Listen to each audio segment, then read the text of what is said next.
Hi. Hi. How are you? Tafadzwa Ngosi. Please come to speed. No, not working. Welcome, guys, to the second edition of Courageous Conversations. I am one of a very powerful duo. So powerful that we were having a conversation. She just said, "This is so true. We need to MC on 101. We had to buy an extra set of eyes to see. We are very expensive. No peace. No peace. So my name is Debby, and my fellow co-MC is Women's League. Women's League. Or you can just call me Vimbai or Shorty. As you can see, I'm the skyscraper. even with the assistance of youth. Wow. The situation is getting to another level. I want to welcome you guys. Thank you so much for putting through. We hope, we pray that today is going to be a very good day for you all. For those who are joining us for the first time, thank you so much for coming. For those who are joining us for the second time, welcome. So as you are enjoying your teas, I'm going to be asking our first speaker for today. Her name is Judith Dembetembe, Director for Girls Legacy. My name is Judith. Dembetembe is my dad. I have 2 children. Well, I have 2 adult children. I am a very happy person. I'm not married, I'm not single, I'm not however it is described, but I'm in a partnership with a male, which means our relationship is structured according to our agreement, both of us, right? And the reason why I say so, it will come to what I want to talk about today. When I was approached to speak to you, specifically about issues to do with sexual harassment and the various aspects of issues that we find as young people.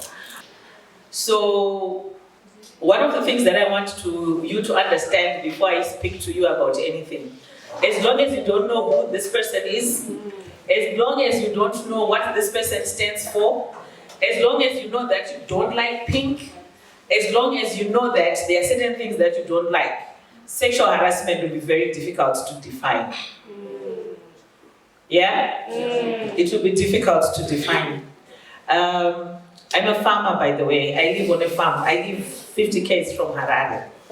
So sometimes I come to Harare, I park, I look at girls, how you guys engage in the streets, engage with men, right? Somehow,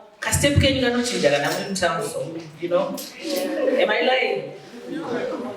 It changes because you have been socialized to be dolls, to be window dressed, to attract the opposite sex.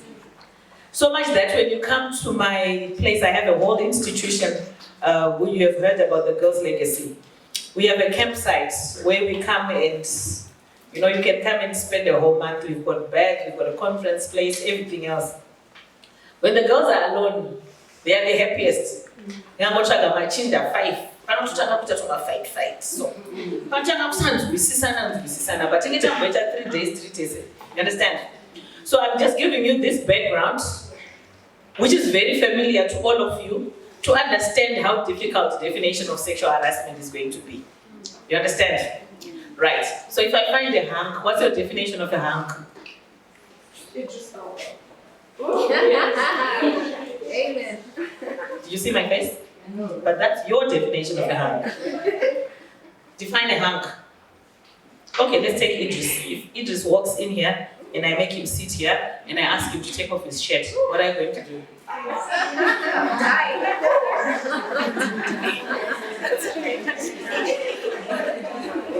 Right?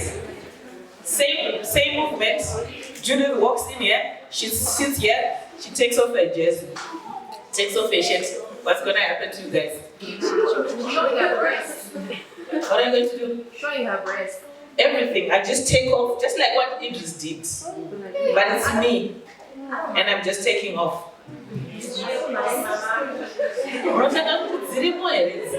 Yeah? Is she okay? Because already society has registered to you that if a male comes in, you understand? And if I ask you what is your name, you understand? And my question is, whose fault is it? For your confusion, is it Idris Elba or it's you? It's Idris. It's yours. Yeah. And the next thing, he's then going to extend his hand to you and he's going to try to say, hey babe.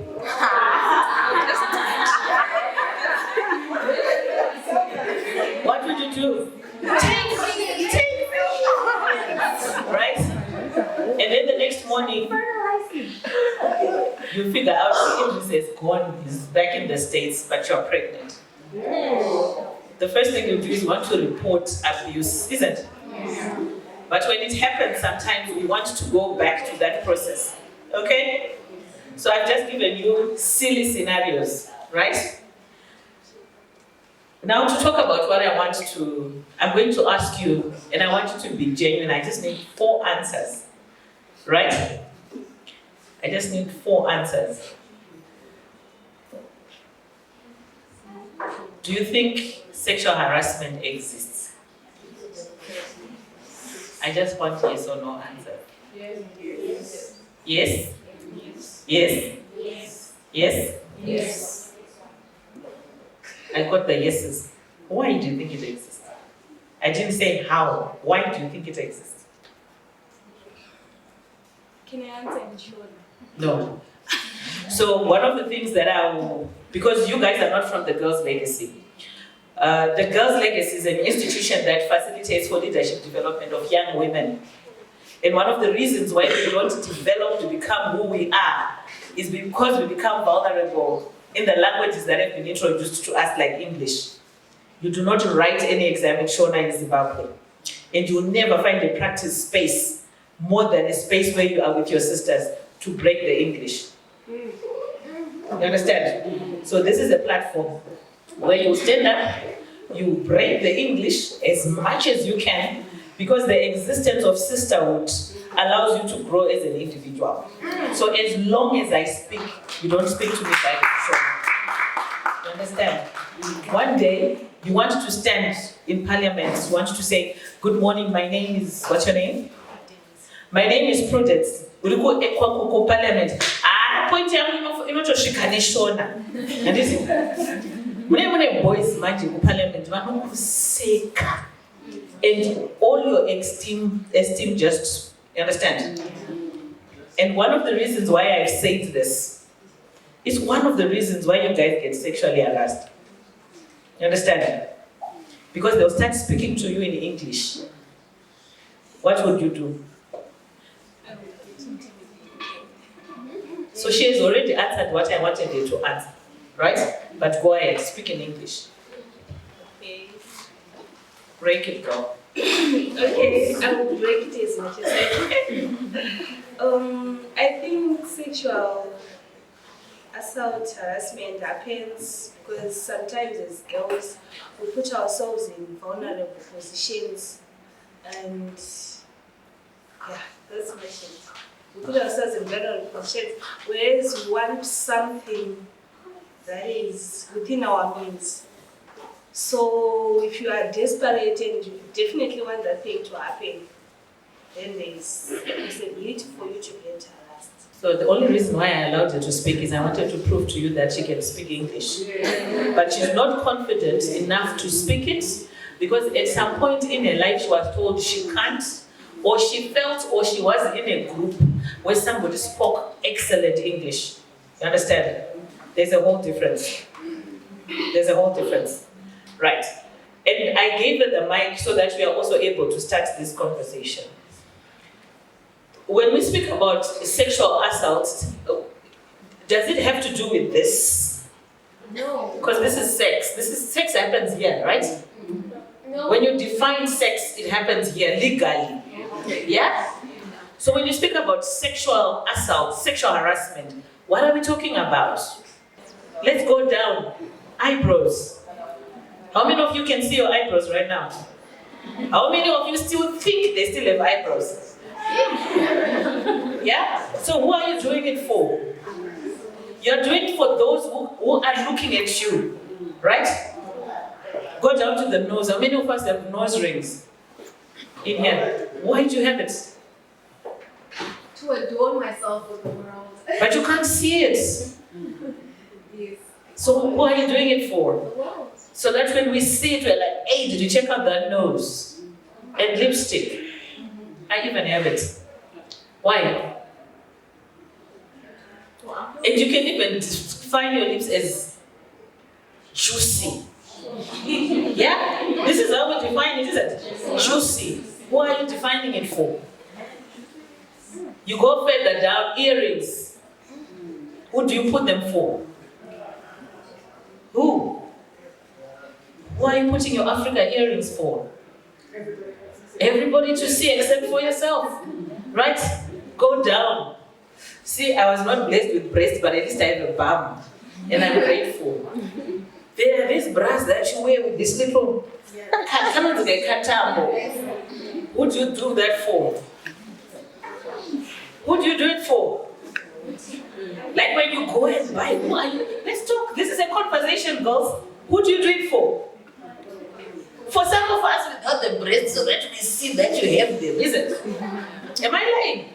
These are called courageous conversations for a reason. You understand? Let's go down further. How many of you put those, what do you call them?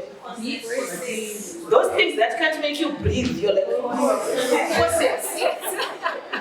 You can't breathe. Why are you doing it? So that you have the hourglass figure, isn't it? For who? You can't see it, you're basically like... So people can see you, right? So we are going down. Further. When we wear that skirt that's up to here, what are we doing it for? Further down. Our legs, our thighs. Tafadzwa. The shoes. I saw heels today. I can't wear heels.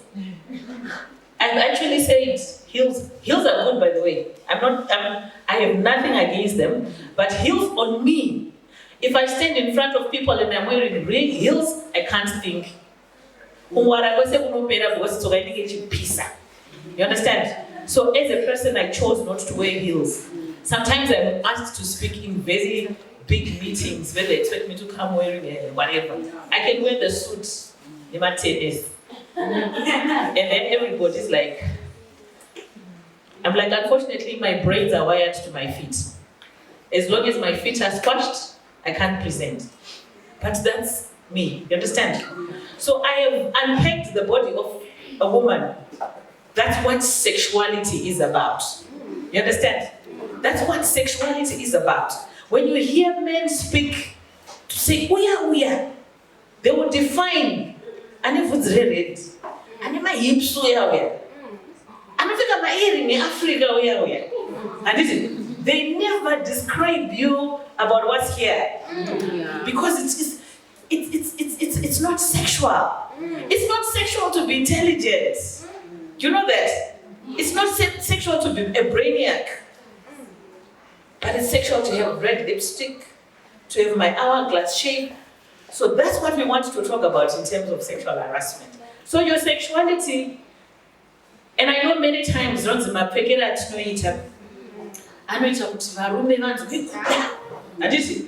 next question is, I spend most of my time in court. I see men who rape 3-year-olds. Eh? Chijgachake is not even as attractive as chicken. Am I right? Serious? 2-year-olds up. You see, this chicken is more attractive. This is just a baby. You understand? So when we're speaking about sexual harassment, we are simply speaking about people who are going against the sexuality of who you are. So that's one thing that I want you to know. Many people think, no, akarepwa because akapfeka skate. Akarepwa because akadai. No, you were raped because you interfaced with the rapist. Which has absolutely nothing to do with how you were dressed. So sexual harassment, it comes from in that, but it was great. How many of you have locks here?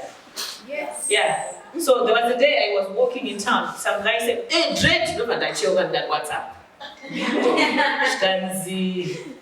I'm reporting homes that I smell.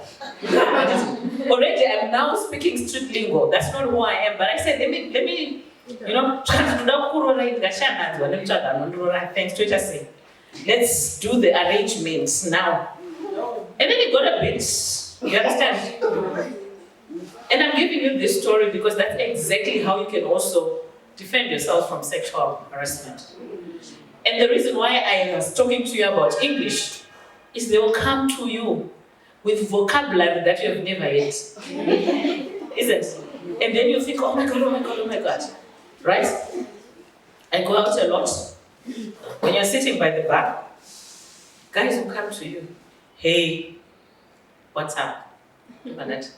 Everything is up. Right? What are you drinking? I choose the most expensive whiskey in the bar. That's what I'm drinking. What is going to happen next? It was nice meeting you, girl. Nice meeting you too. Do you hear what I'm talking about? So many times when you girls, because when you're speaking Muruku University, and I don't even remember when I was last Kuku University.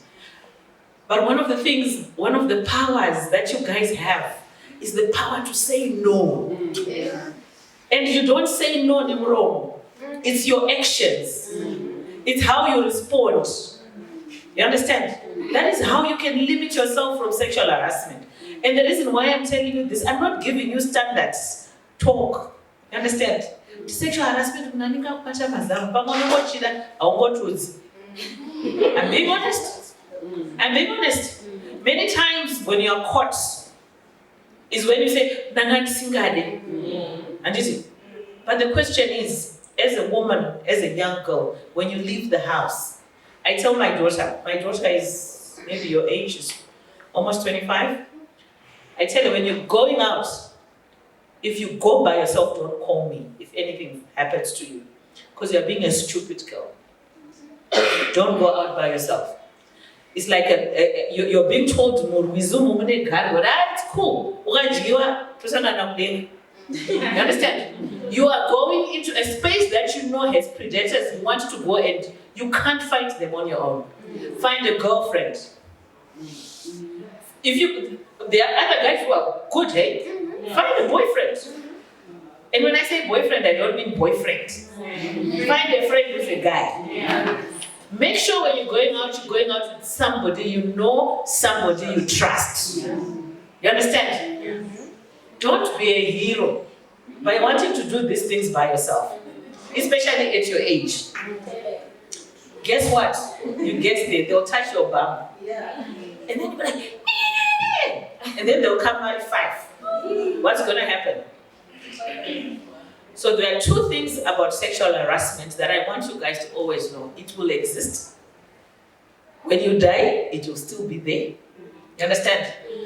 The responsibility lies with you. How protected are you around yourself? Say taekwondo now. There's some person out there who's just going to come and challenge you. But the question is, when we speak about being exposed, we are just not speaking about being exposed physically, but just in class. So when I was upper 6, I did a very funny subject, right? So they were just boys. Every time I said something, the boys would go against me. They say, because the issue was, you cannot have a girl. So the best, unfortunately for them, when I was in high school, I got a stick, no breast, no bum, nothing. So they really couldn't find another girl. So I was like a boy. So they thought maybe they would give me a boy's name. In those days, there used to be soccer. If you remember, a goalkeeper was Zimbabwe. So my mom, in her thinking, I'm one so green. And I kind of figured that's exactly what Fabish used to wear. So my entire time I was called by his name, which meant it was supposed to diminish my ability to think. It was supposed to diminish my ability to feel that I'm a good person. You understand? And I'm giving you this information because it all goes back to the issue of how do they disempower you? How do they begin to do that? They will isolate you. And then when you get isolated, what should you be like John? You understand? When you isolate, so I have a boyfriend, I'm getting married, I'm happily married. And you're like, oh my God. So they'll find Joseph, the quiet one, and say, Joseph, baby. And then you think he's coming to me because he loves me. You understand? And many times we get reports of sexual assault, sexual harassment from such scenarios. So I want you to understand that when we're speaking about sexual harassment, it's something that will exist, something that will always be there, but you always need to be safe. When you speak about abuse, it's just someone going against your rights. You understand? Abuse comes in many forms. The one that I've just given you is a form of abuse. I'm not giving you standard abuse because you can actually go on the internet today. Like now, you can go on the internet and say, what is sexual harassment? It will tell you. You can type, what is abuse? It will tell you. But we want to put them in scenarios that you know every day, right? Abuse only doesn't happen with men. It can also happen between sisters. You understand? So let's be very careful about who we select to be a trusted friend. When we speak about consent, it's just an agreement. And one of the most difficult things that I always tell girls, I ask girls very difficult questions. Says, I didn't want to have sex with him, right? And my next question is, what were you doing in his house? And that person will ask that difficult question. You understand? Yeah? So if I'm a man right now, and we are friends, and then I say, let's go to my house. You say, okay, it's fine. What do you say?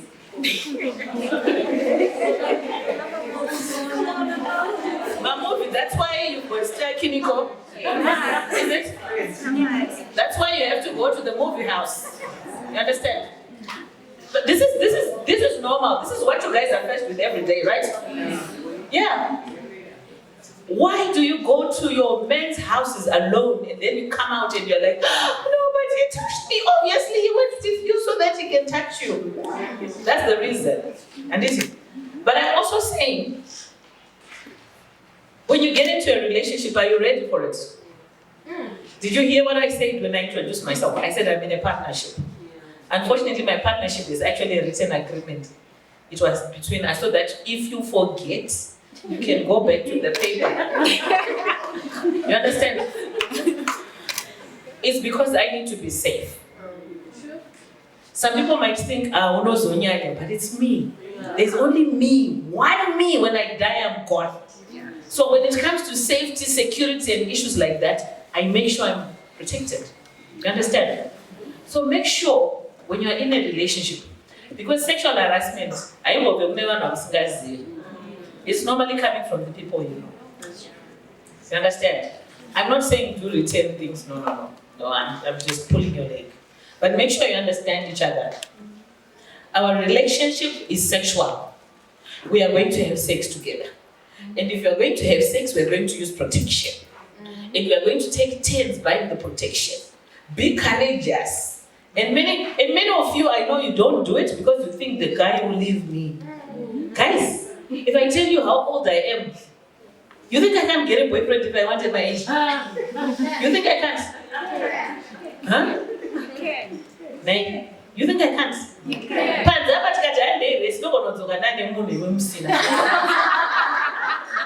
Am I lying? No. So don't put yourself in that space where you are clouded by the fact that you know so shy. So But I'm mbunyi kids. That's still attempted rape as well. And sometimes it can actually be called rape. I have a friend who's my age. She actually got pregnant Tangatri Kuku University. Because the guy ejaculated on her thighs. Somehow the sperm found its way inside. Only when she was 4 months pregnant, she discovered she was pregnant. Professor, no, there's no penetration. It's still a virgin, but she's pregnant. You understand? So there are many forms, and I'm just telling you, be clever, be wise. And it can happen to you. And this is happening to many of us. Right? The next question that I'm going to ask, which will be my last question, is where else are you assaulted? Where does sexual harassment happen? Just give me 2 places. Public? Rank? Kumwe? Yes. Workplace? Church? How does it happen? Touch? Verbal? How do you avoid verbal sexual harassment? How do you avoid winning? Mama? Bombastic side eye. How is that going to help you? They will know it's not tolerated. So the reason why I've asked you this, there are certain things we can get rid of, and there are certain things we cannot get rid of. The next question is, how do you protect yourself? Number 1, try to avoid the spaces that expose you. It's not in Zimbabwe. It's not in South Africa. It's everywhere. You understand? So the question is, how do you protect yourself? When you go out, because those that are in you guys, I also go out and I see sometimes there was a place where I took a girl's phone and I called her mom. Mom.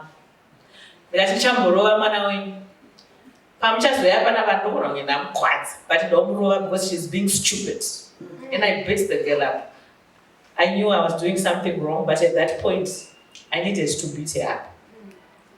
Yeah? She's now a very good friend of mine. Don't expose yourself. And listen, you go into these spaces, you start to, she got drunk. She was wearing a short skirt. She went on the floor, drunk like that. Some boys started going on there. Screaming, I just told her to get up. Yeah? So leave me alone. I dragged her, literally. I was also behaving like a monkey. I dragged her out. I called her mom. And her mom was, I don't whoop you. And I'm sending the brother. It's okay, but it's the empty brother, but I'm sober, and I asked her, do you know that you're sexually violated? Not by 1 man, not by 2 men, not by 3 men. It's like, but they are my friends. I'm like, okay, it's okay. Are you happy with being sexually assaulted? Then she started asking questions, goes, understand? So my question that I want to leave you, don't expose yourself to sexual harassment areas because they will always be there. Protect yourself. You're vulnerable. You are sexual human beings. Naked without in your PJs, however you do it, you are sexual human beings. I'm a very spiritual person. And I always believe that sometimes when you're out of walk, when you're not spiritually aligned, and certain values you're moving in don't really coincide with who you really are, and you're forcing things, you can start to actually get depressed. I don't know if any of you have actually experienced that. And there's this genuine fear of being outside of your comfort zone.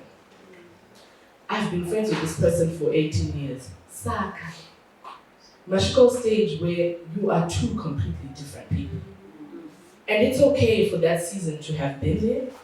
You've learned what you've learned, and it's time to move on. and it's absolutely okay. I don't know if I'm making sense. Yeah. But toxicity does also exist in our friendships. And guess what? You could be the toxic one. So it's so good to see from an external view, like, she's the one with the, but you're also there. You get me? Judith came up with a really interesting story when she was saying, we went to the club and there was that girl who was playing with her guy friends. Those kinds of guys are not your friends. There should be very clear boundaries in your friendships. There should be very, very clear boundaries with your friendships. Even the one, especially the ones with the opposite sex. Because I always say to people, it's very difficult to be friends with a guy when you're not sure about your own boundaries. Your friendship can easily start turning into something else.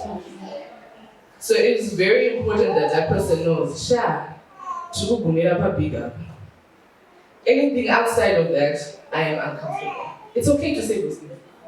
Not every time you're opening up friendship, name face, you go end up doing something else. Maybe you're not even designed to have those friendships. It's okay to actually be honest with yourself and say, I actually struggle with having friendships with the opposite sex. Because sometimes guys can be very opportunistic. They can tell. They can really tell when you want something. And they can fulfill the aesthetics of a relationship. But when the serious conversation comes, it's like Greek. We watch English. I'm sure we've sometimes even had the conversations of, what are we? I mean, I have guy friends who have girlfriends who ask those things. Where are we going? What? So it's important. It is very important to be extremely honest, and if it means you are having a written agreement. I am married, and I do have a written agreement. Outside of the marriage thing, this is what our marriage looks like. Can all wind upside, we are intensity the document and make sure that you're still in line with what's going on here. The moment you're out, I'm out. You should always be on the same boat. So toxicity starts with you. If you're not sure about yourself, if you don't know what your values are, it is very, very easy to find yourself in very interesting situations. Do I make myself clear? Yes. So look at the person next to you and say, please, I beg. Find yourself. Find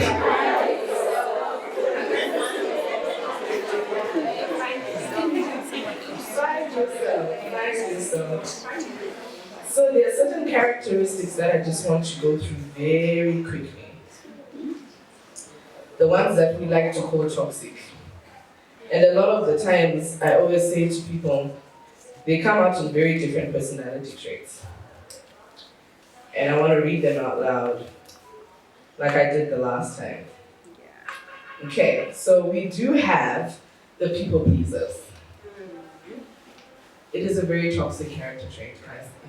It's a thing. I've also struggled with it over the years. And this comes from your background. Any relationship you have has always started from home. I think a lot of us have heard the saying, charity begins at home. If you weren't parented well, or you refused to be parented well, for whatever reasons you had, those things can seep into your relationships. Your friendships, your romantic relationships. That tends to happen. So, the people pleasers usually have abandonment and rejection issues.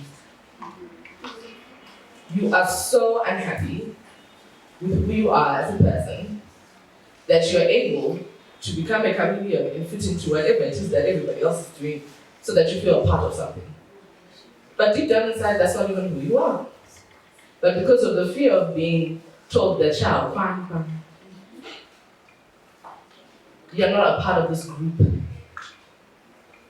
it's more important to you to fulfill that need instead of finding a tribe where you actually fit in. Does that one make sense? Okay. And then you've got the second one, the paraders, which is the people pleaser's twin. So if you love putting your life on the gram, like there really is no problem with those things, but the reason behind those things.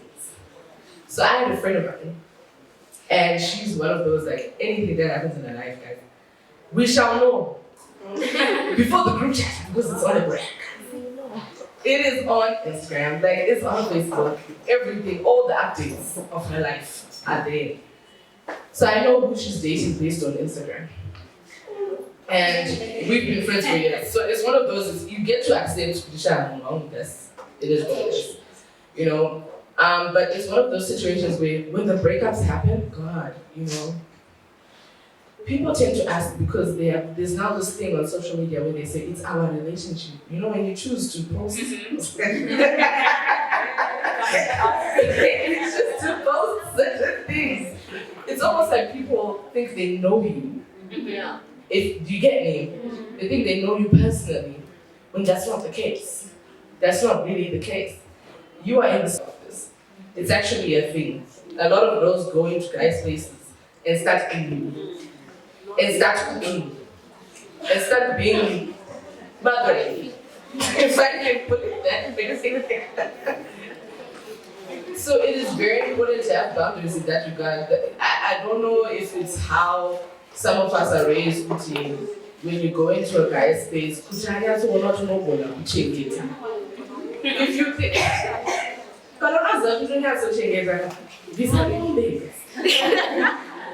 that was how I pictured it in my head. That's how it works for me. This is for me. But I'm actually just being honest, because some people end up very disappointed. And you know, guys, I used to go to this guy's house, and then they clean, and they will not clean up. You will change that Suzette shit. For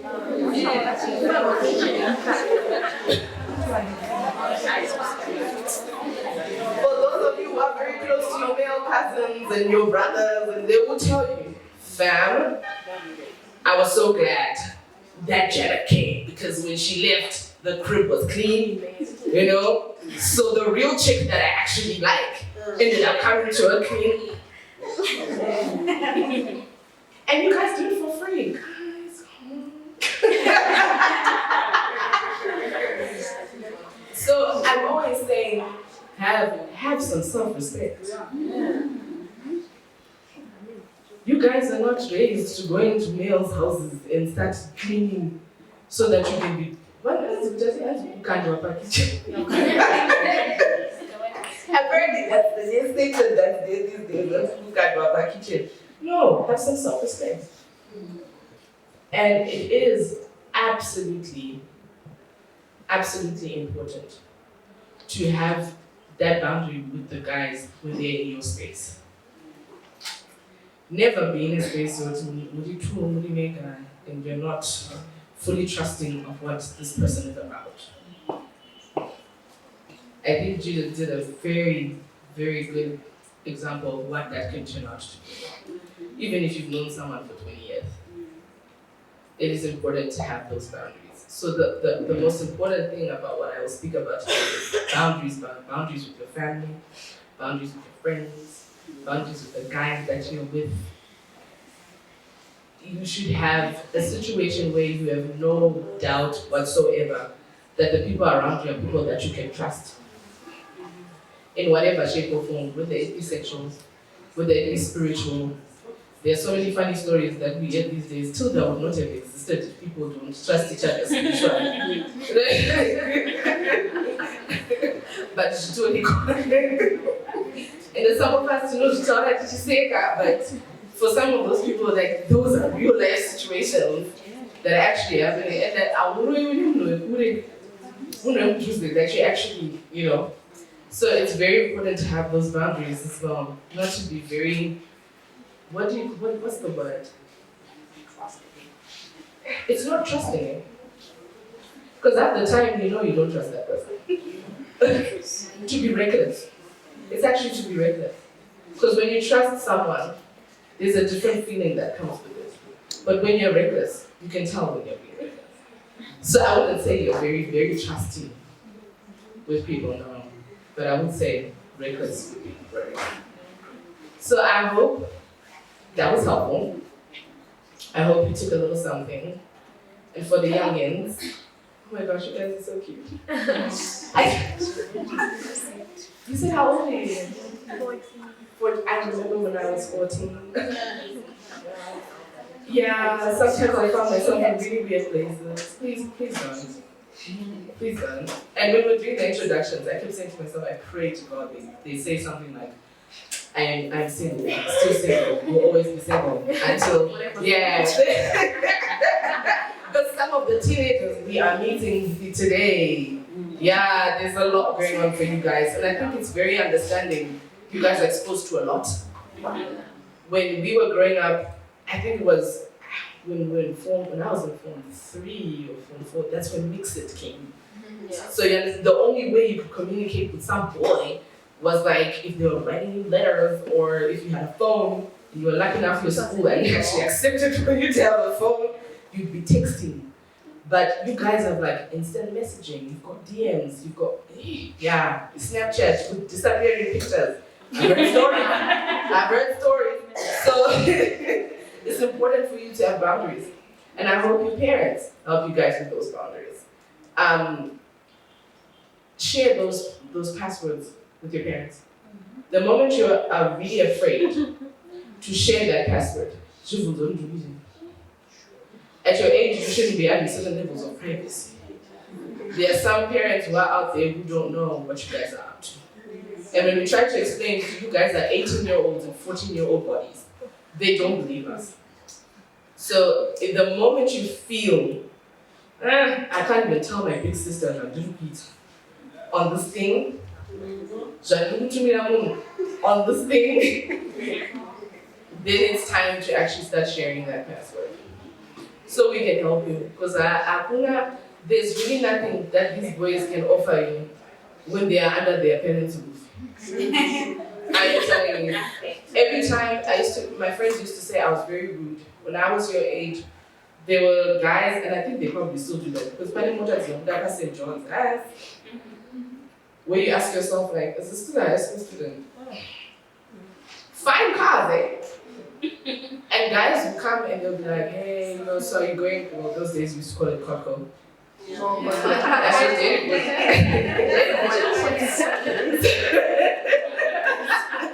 literally. I have to sometimes be like, what is dating? Oh, yeah. But when that used to happen, a lot of guys used to get their parents' cars, and during our time, there were a lot of accidents that happened in high school. So you get the John's guys who would come like, so let me pick you up from your hockey festival, because there was a hockey festival by Gateway that used to happen like at the same time with soccer, and they'll say, no, we'll come pick you up, whatever. And then they'll be like, yeah, I've got my whip, I've got my car. And then I'll be like, you mean your dad's there?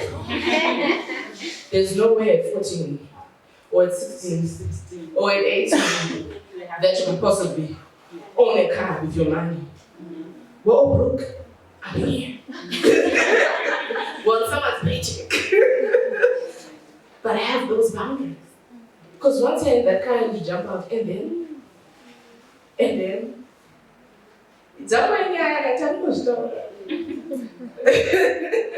but it's important to always think ahead.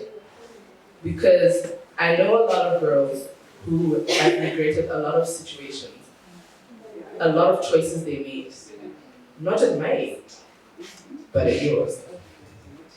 And life was supposed to happen a certain way that they thought it was supposed to happen, and it never did, because of lack of those boundaries. So I hope that helped you guys as well. I know there was a lot of grown-up talk that happened, and even during. That might just be like, oh, 1, 2, 3, I don't do this at all, I don't know what that is. But I hope this part was very helpful, because soon you might be going to these festivals if you already haven't been to these festivals. Whenever we start having courageous conversations, it always unearths a whole lot of other issues that may not even just be about why we met, but there's always something that comes out of these conversations that help us to realize that actually there's a lot of issues that we need to be talking about. It's not just about sexual harassment. It's about the things that are happening behind the scenes at home, behind closed doors, things we're experiencing as girls that are making it difficult for us to relate with the opposite sex appropriately. So sometimes it manifests as sexual harassment, or maybe you find yourself that you're now in a toxic relationship, so to speak. But when you look at some of the things that are coming out from this, it's clear that it's deeper than that. Yeah. It could be that at home things are not okay, and this is what's pushing some of us into some of these toxic situations. Some of us are fixers, some of us are people pleasers. So some of us, we spoke about boundaries. We don't have boundaries, and it's because of the way we were raised. We don't even know how to establish boundaries. We don't even know how to say no to something. So you find that all of these things are some of the reasons why we're finding ourselves in these circumstances where you find a man or someone who's making moves on you, and maybe he's married. But because maybe you're a people pleaser, or maybe you grew up in a lack of affection at home or whatever, you think that this person is the one that's going to help you, right? That's going to rescue you from whatever is happening at home, So you find that these are very deep issues. And that's why I like these conversations, because they always help us to identify what exactly is happening, what's causing these issues. We're trying to discover and unearth the reasons why we're finding a lot of these things are happening, and why are girls finding themselves in these situations more and more. And it's good to actually look at it also from the perspective of there could be things that are also happening at home that are causing these things to happen often, and for girls to lose their confidence. So I think the next courageous conversations we'll have probably be on relationships. But one thing I like, relationship with family, relationship with yourself, relationship with friends. We'll talk about toxic relationships, and we'll see how we can help girls to deal and navigate relationships or difficult relationships. But one thing that I liked, and I'm just going to wrap up what she said, sometimes we think it's the other person who's toxic. We sometimes think it's the other person. Is that man who's toxic? Yet, iwewe ndio toxic. Iwewe ndio toxic because you have not actually, as she said, dated yourself, understood yourself. Because honestly, if you really understand yourself and you're really self-confident and very sure of yourself, you will never find a man, even at work or your boss, making moves on you. You will not find that attractive. It means there's something wrong. Something is wrong. Not with the other person, but with you, Iwewe, as a person. We're calling them courageous conversations because we need to tell each other the truth, guys. And listen, sometimes the toxicity is you.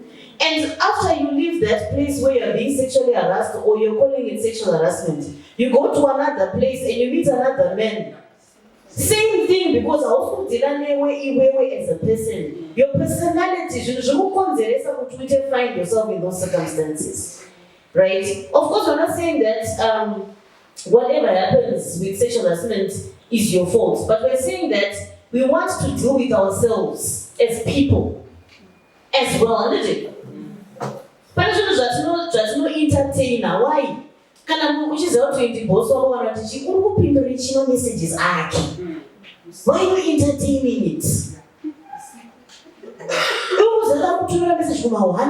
Why are you reaching my those are not waking hours, you know what I mean? So and this is why even she said date yourself. As a person, even as even sexual, even my relationships, some of the reasons why these relationships were moving from one relationship to the other, to the other, to the other, and to the next, is because it's also actually issues. And we're not dealing with our own issues as people. Let me make myself, grow myself, become a better person myself. and then I can become ready for the next person. Honestly, when you now know about boundaries, you now know that, you don't tolerate certain things, you know what you like, you know what you don't like. Honestly, the next time a married man or whatever comes to you, you're not going to say yes. You're not going to find the Range Rover interesting. And is it? So ngati ngotanga dilane iwewe semunhu chigodila newe chimozvi anzi date. I really like that, date yourself. And then chimozvi nzwisisa kuti ndine zvinogonikonzeresa kuti ndite find it attractive kuti ndiwane kana munhu wekubasa bosi wangu kana ari kundida zvikundifila kuti ndifile kuti ndikafarire zvinhu zvakadaro chi wozvafanira kutondofarira kuti bosi ari kukunyenga handizvo zvaunofanira kuti kutofara nazvo izvozvo, but somehow unotoona vasikana vachitofara vachitozvirova kundu kuti he actually asked me out, he what is actually something that's not to be proud of. You're not supposed to be proud of that, but why are you proud of it? And is it? So these are some of the toxic things that we need to deal with so that we can also position ourselves, because honestly, as Judy said, we're never going to get rid of sexual harassment, guys. Right? That's the truth. It's not going to stop it's never, because as long as men exist, it's going to be there. And our children will face it. So we need to empower you. Women need to be empowered to deal with it. Your mentality needs to be empowered so that you know how to deal with it. Right? So let's just give a hand to... Thank you for helping us choose a topic for our next species conversation. But yes, I really appreciate what you shared. I'm going to ask Mrs. Charity Mandishona. Let's give her hands for Women's Coalition. Absolutely love this woman. I'm really happy, especially today, meeting with you, the intergenerational gap. I think maybe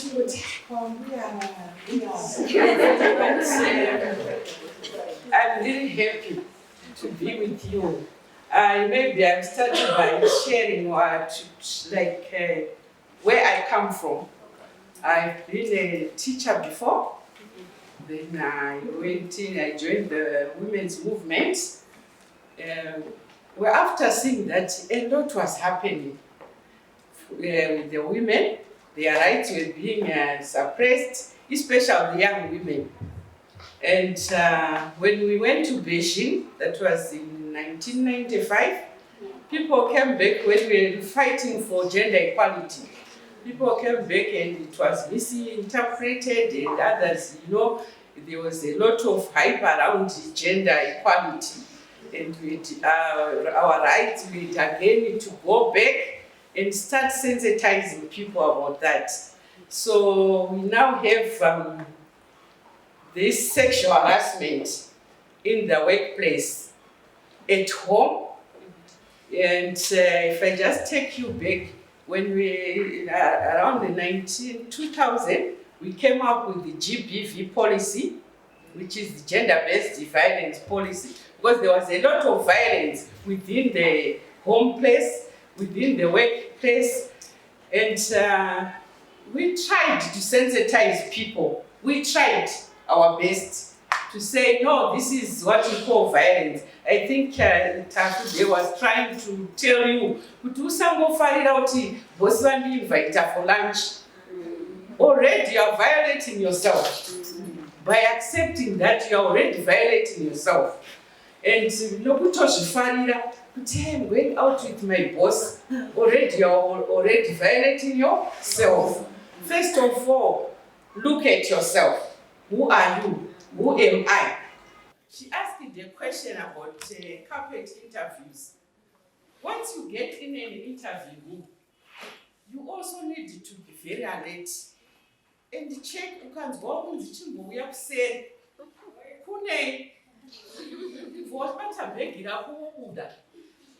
to show that person you know your rights. Once you do that,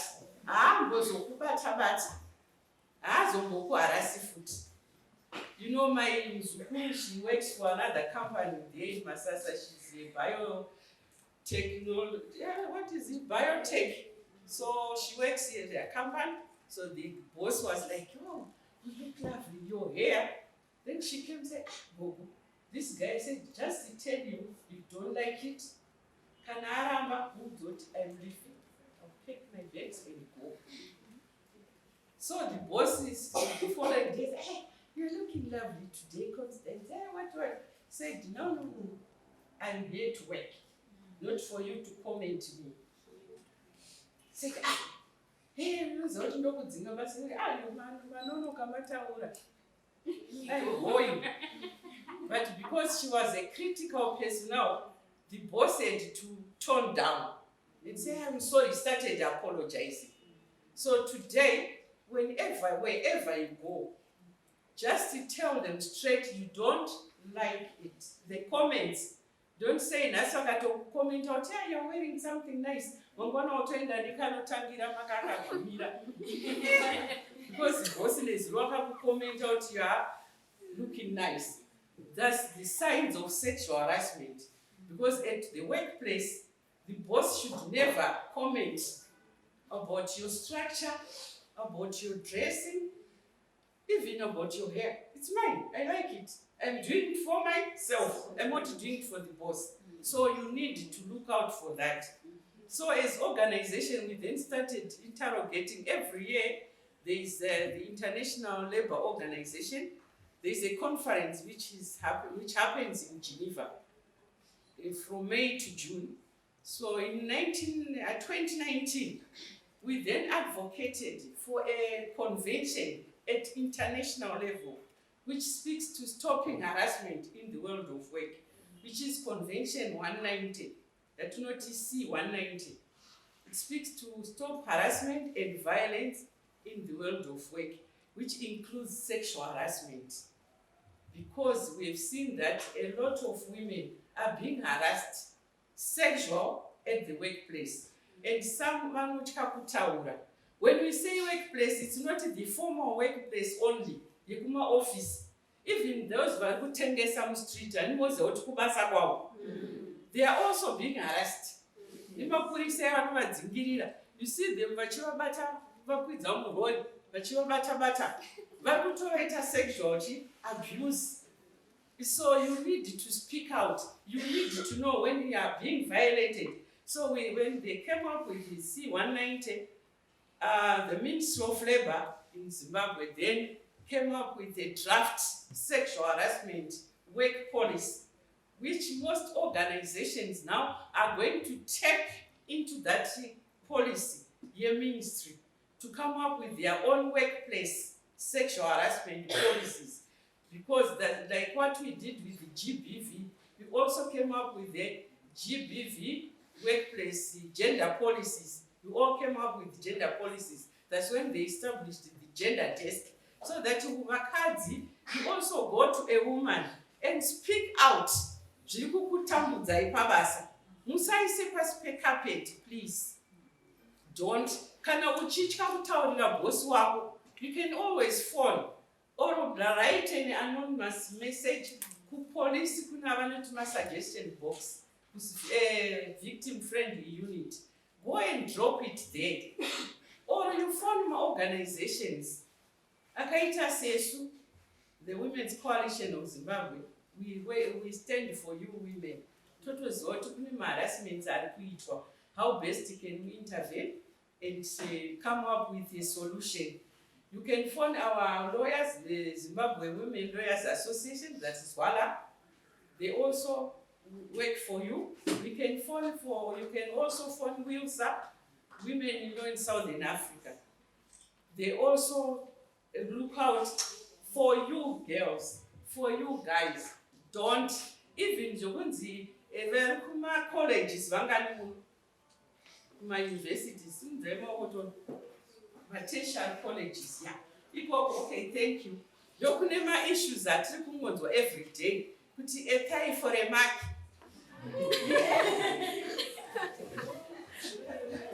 Apply for a mark.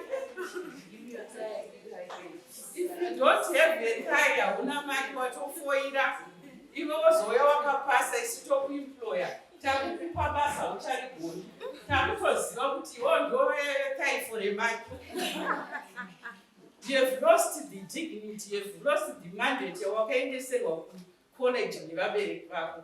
Because you are a kind of a for remark.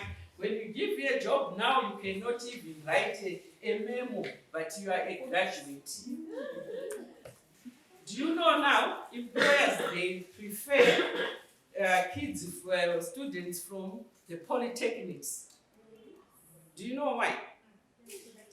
Because they are hands-on, they are practical.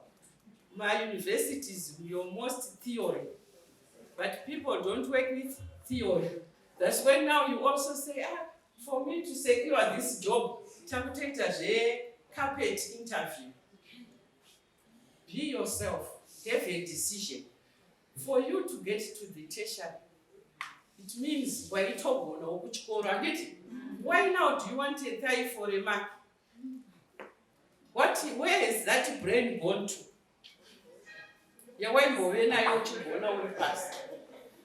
Where?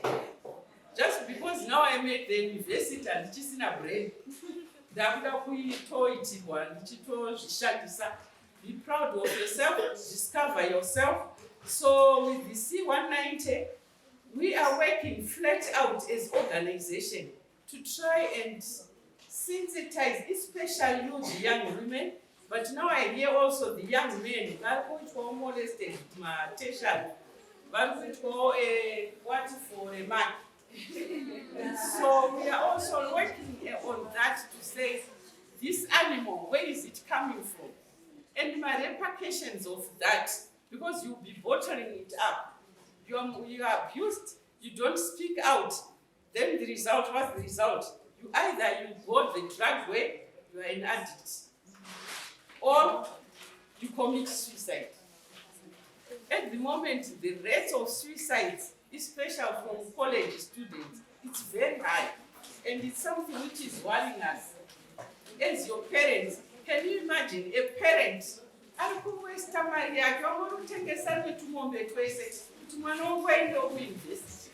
Then the next thing, because you don't discover yourself, respect yourself. So we are working flat out. I will share the draft policy here from the ministry so that you can also go through that, the draft policies. And also the Decision for Life program. We really want you to revive it because that's where we start from as the young women to say, what is it I want to be in life? As you can see me, I should be retired, staying at home. But I say no, I want to work for myself. Not to go better every day. That's my decision. I had to being a deputy parent, parenting our parents. And parent me, not from my demand to say it's a must. No, just assist. Because when we send you to school, I'm not sending you to school to look after me, but I'm sending you to school for your own future. And be happy. I'm happy. I'm happy as I am. If I go out in the growers, and everything. So that's what you should also aim at, not to be a burden to someone. Because someone up university, degree. Why naming that? I cannot university. And you know how the parent will be distressed. Because within the society, the parent will be saying, my child is at UZ, my child is at MSU. So learn to choose good friends. Learn to choose good friends. And when we say good friends, they can be male friends, they can be girlfriends. If you see that my girlfriends, I want to talk to Furira. When I was at MSU, so the girls she was staying said, we are going out for dinner today. Then they went, she was with that friend, a boyfriend of his. When they got outside, they saw these cars, 3 cars waiting. Then they said, you can get into that car. I said, why? Say, sisa. Then what did she do? Say, the boyfriend, come, let's go for dinner. Because she trusted that guy who was her friend at college. Right now, if I tell you she's working, she now bought her car, she's having a life. And what has happened to those other one? The other one is now sick, the other one, everything went because she went for blessers.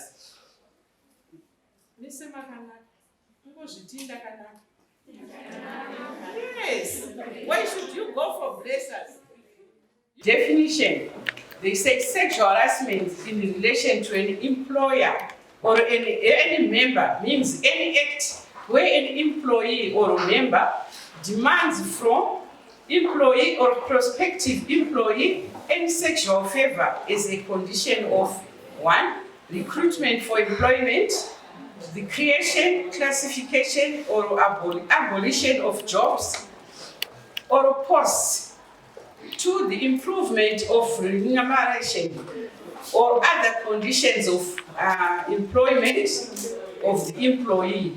They ask you for sexual favors. Then the 4th one is the choice of persons for jobs or posts, training, advancement, apprenticeships, transfer, promotion, or retrenchment. This one, I have encountered it in many organizations where young girls are said, if you sleep with me, if you do this, when there's a workshop, you always go to workshops. And because now you'll be eager to fly to the AU, to fly there, so you just have to bow in. So be very careful with that. When God's time is, when God's time arrives, you go. So don't force things by using yourself. Have self-respect, okay? Then the provision of facilities related to or connected with employment. Any other matter related to employment. B. Engage in unwelcome sexual determined behavior towards an employee or client, whether verbally or otherwise, such as making physical contact or advances, sexual colored remarks, or displaying pornographic materials in the workplace. Once you see that, it means they are sexual harassing you. They are not decorating the office. Unwelcome sexual conduct means unsolicited sexual behavior misled by a complainant in violation of this policy. Then we go to why does sexual harassment occur?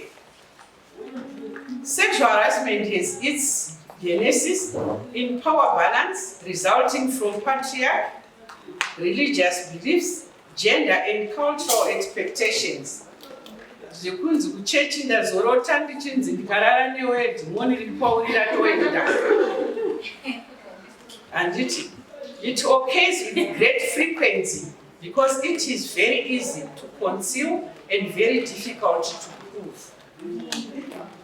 Sometimes there is even a misunderstanding with a proposer believing that the refusal is out of shyness or coyness. Like she was saying, that you'll be told this and that, and then they will think maybe you are just someone, a rural background person, and you are out of night, my food girl. Then you just consent to that sexual pursuit. It is very difficult to draw the line between normal social interplay between men and women and actual harassment. Like she was saying, it is very difficult here to actually draw the line, to say this is the real thing or this is a false pretense, because these men can be very sweet and you still think I found heaven on earth. Then what is sexual harassment? Sexual harassment is an unwelcome sexual conduct towards another person, which could reasonably be expected to make the other person feel offended, humiliated, or intimidated. It includes situations where a person is asked to engage in sexual activity as a condition of that person's employment. And we're coming to this, we're just sharing during lunch to say, okay, you're asked to have sex before you are employed. What if that person is not that person of authority up there, but he has already abused you? What if you, after that, you don't get the job? What then happens? And also, in the scenario that you are employed, you are going to be a toy sex for that person for your whole lifespan at that workplace. So you need to be very careful. Like I said, we need to have these decisions for life programs so that you know what is it you want. And don't be cheated by these men. They can switch talk you and you'll be their sex toy for life. And even their promotion, you won't even get it. Even that you say you are going, I will take you everywhere. Wherever there is a workshop in Dubai, where you go, then at the end of the day, that person is not your authority to sign for you to go for that workshop. And that's when you start being depressed. You commit suicide, a drug addict, because you did the wrong decision. The victims of sexual harassment can be men or women, or a person of the same gender. Yes, you know, bisexuality, what, and you know, you young girls mainly engage in that. So we really need to take care of that. And you know, harassment mukadzi achitokuteverera pese pese, ivofunga kuti mukadzi ari kutokuita sexual harassment. Sexual harassment can occur at all levels, irrespective of the member's status. A single incident is enough to be considered as sexual harassment. It does not have to be a repeated behavior. The person who engages in unwelcome behavior does not have to intend to be sexual harassing the other person for the behavior to be considered sexual harassment. Because this is really rampant within the society. Tunenge uchitosekererwa uchitobhabhadzirwa iwe uchitofunga kuti kudiwa mukombi muye baba vanobva vamira kugara kuchine mazuku even mabhasisi ariko ukaona machungo kudai ukadai achingodai anenge achitokuita sexual abuse mubhazi imo. Sexual harassment can involve one or more incidents and actions constituting harassment may be physical, verbal, and non-verbal. Examples of conduct or behavior which constitute sexual harassment include, but are not limited to, physical conduct, that is unwelcome physical conduct, including petting, pinching, stroking, kissing, hugging, fondling, or inappropriate touching. I used to work with a guy who would come and say, "Morning." And so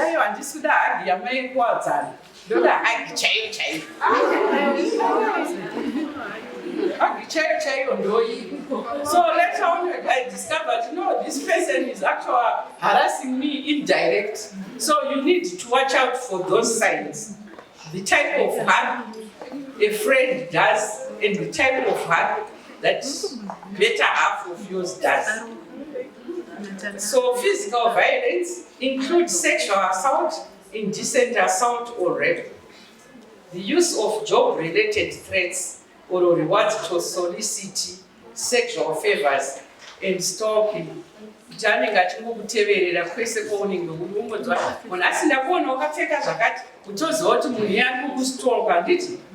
harassment. Then the verbal conduct comments on a worker's physical appearance, age, and sex life. There was a guy whom I worked with once who said, "Good morning," say, "Morning, how are you? How is your sex life?" And people like,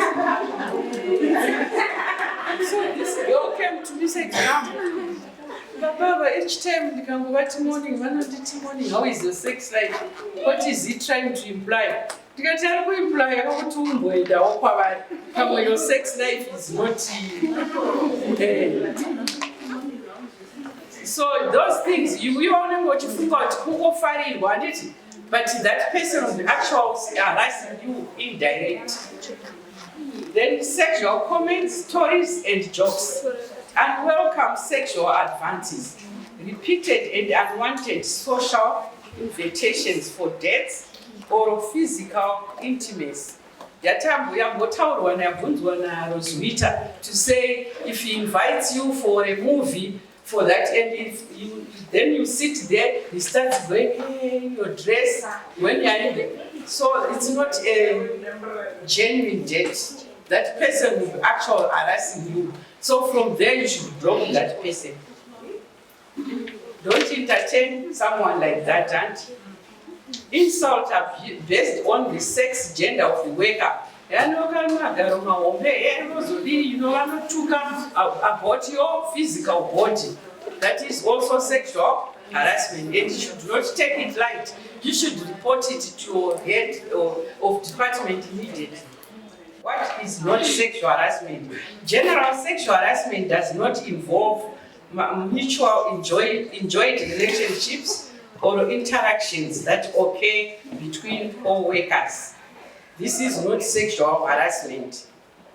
Then we have the policy, it's okay. I think those are the definitions about sexual harassment which are in our policy, which we are going to draw from to come up with our own organizational sexual harassment policies in the world of work. Thank you. Any more questions? So that you will respond. Maybe before we end, okay. You can go ahead. Okay. It's just in addition to what Ms. Mandishona was presenting. I just want to say that having sex with someone does not mean that they love you. Yeah. Every time you involve yourself into an act of sexual intercourse, azvireve kuti munhu iye anokuda. Wangosangana naye maybe ari muhai. And according to our culture now, it says that if I have sex with someone, it means I am in love with that person. This has resulted in many divorce cases in our country, unwanted pregnancies. The other point is, when you say no, definitely your no should be no, not otherwise. You find that most of these reports that we make in the police stations, they end up personal complaint. Why? Because iwewe watch were not reported. You are not sure. You contributed also to this sexual harassment or to this abuse. Why? Because you did not stand firm with your no. You were not sure to kushida here or kushida. Zvimwe zvacho unoti no, asi no yako ichireva yes.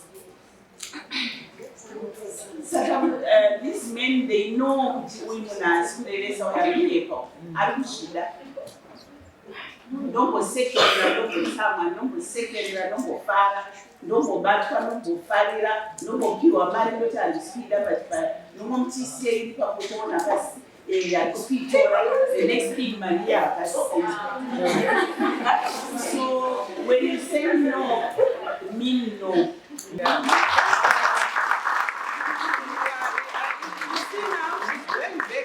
Judith's presentation where she said, discover yourself. Be yourself. Because once you are yourself, you know whatever decision you do, it's your decision. You are not influenced by someone. Thank you for that. Over to you, Abby.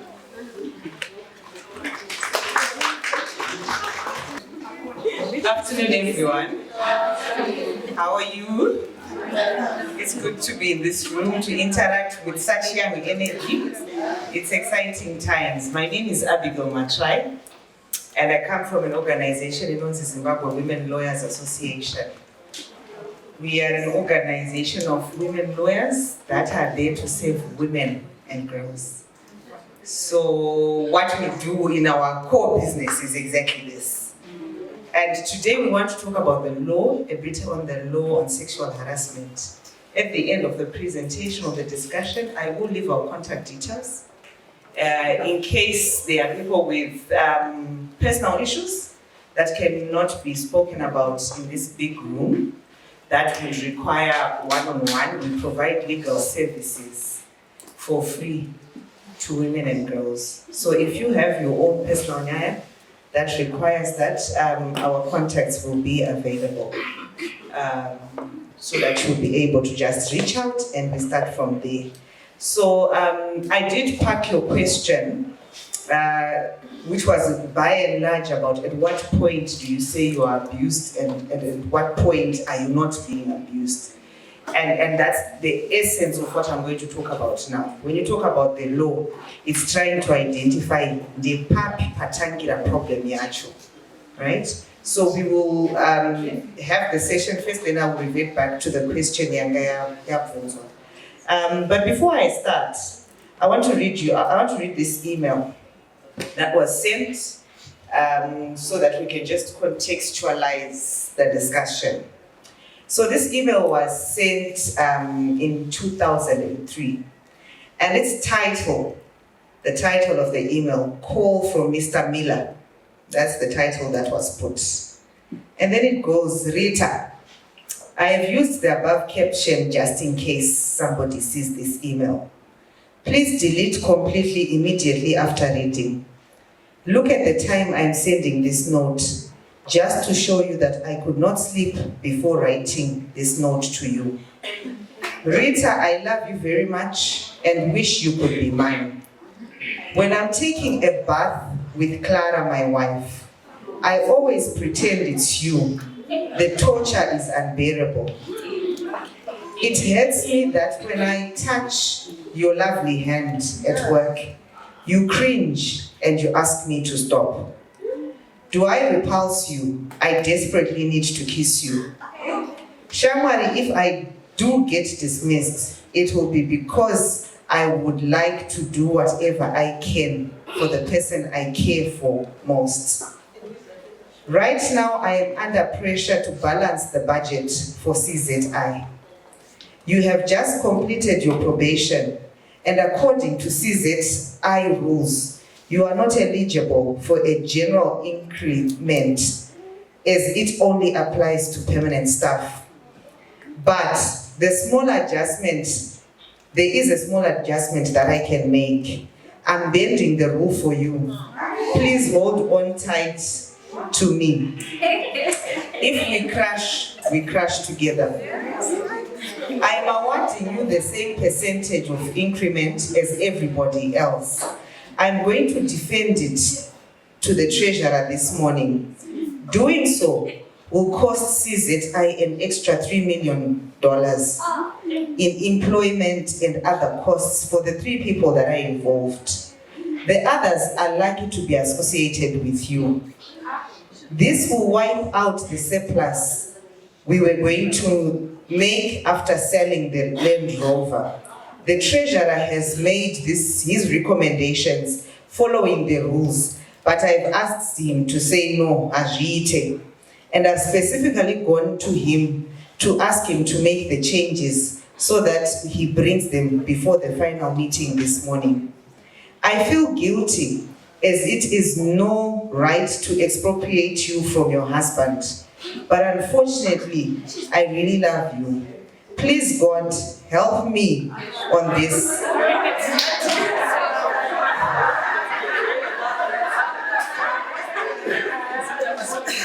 Please, God, help me on this as it is giving me sleepless nights. You are the love of my life and I will do anything for you. That's the end of the email. So I start from here just to talk about it from a lived reality perspective. This is a woman who was employed as an assistant to a particular boss some years back in 2003. She received this email that was sent that I've just read out for you. And she had tried to say, no, I'm not interested. Somebody was saying we must say no. She had done that. But that didn't stop the harassment. Yeah? So we want to address it. There will be times when you will say no, but it continues. Yeah?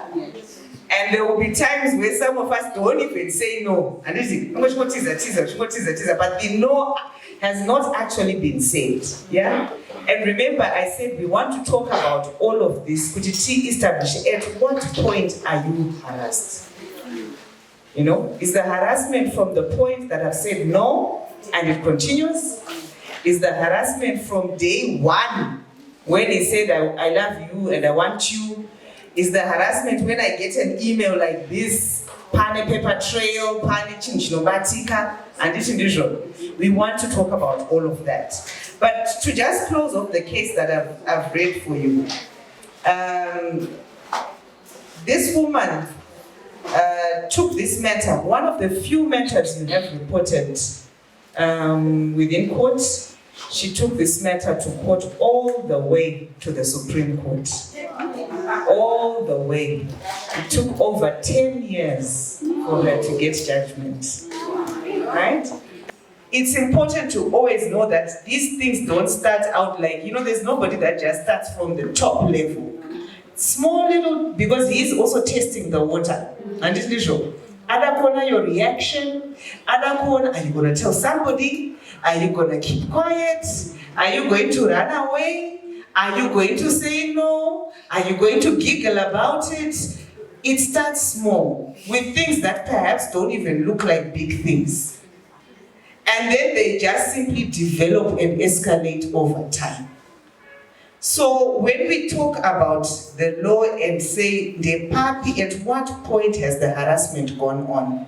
It's at the point when the person receiving that expression feels violated. Okay? And it can be different from all of us.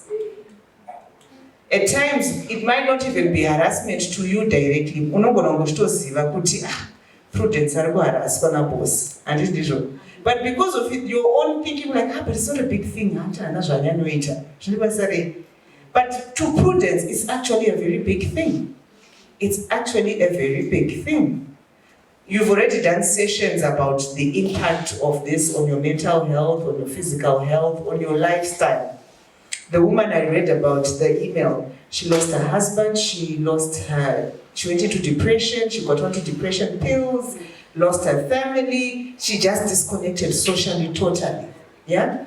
So the way we all respond, so we shouldn't trivialize certain actions simply because, well, it's not a big thing. No. Because it's just a build-up. Yeah? So at the point when you are feeling violated, I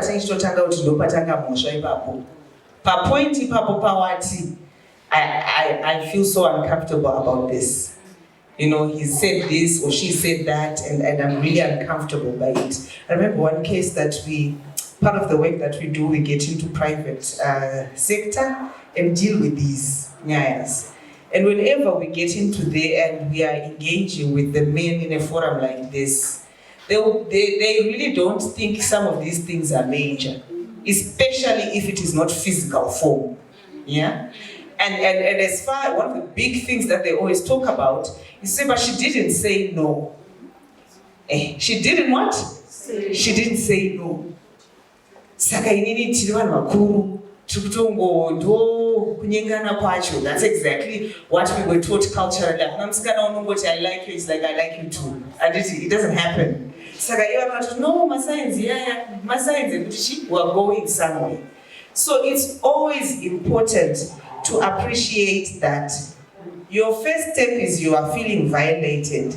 Your second step is, Saka, what did you do about that? Yeah? So even when it's a matter that is in court, the question will be, Saka, he said this, he did that, and in that question is when many of the cases fall apart. And isn't it true? Many of the cases fall apart because your actions are not indicating your no. Tamanzwa chimbotaura pandisi, you can't really touch it. You've not said no. And you said let's go out, you've not said no. But you are just, and isn't it true? You go out for drinks, you do this, you do that, you're in his office, etc., etc. Because remember, when we are saying, what I'm speaking to is the law, right? When the law, the question is, okay, you were violated, and then what did you do? I'll give you another example of a case that we handled. This girl was harassed, and many times we see this across even just sexual abuse broadly, not just harassment. The first act in a harassment or abuse. And isn't it true? But what these perpetrators do, because you're not the first girl, you're not the last. You are not the prettiest, you are not the ugliest. And isn't it true? You are going to come and go. Canary attachment, you are coming and you are going. There is another batch of attaches that are going to come. So, what many of them do is after the first act of abuse, they then coerce you into a relationship. And many of you get into the relationship. So, when I got to WhatsApp trail, and it's in the show, who comment to who report to an I'm abuser. What is she talking about? The WhatsApp comes out, sure. You are now saying, right?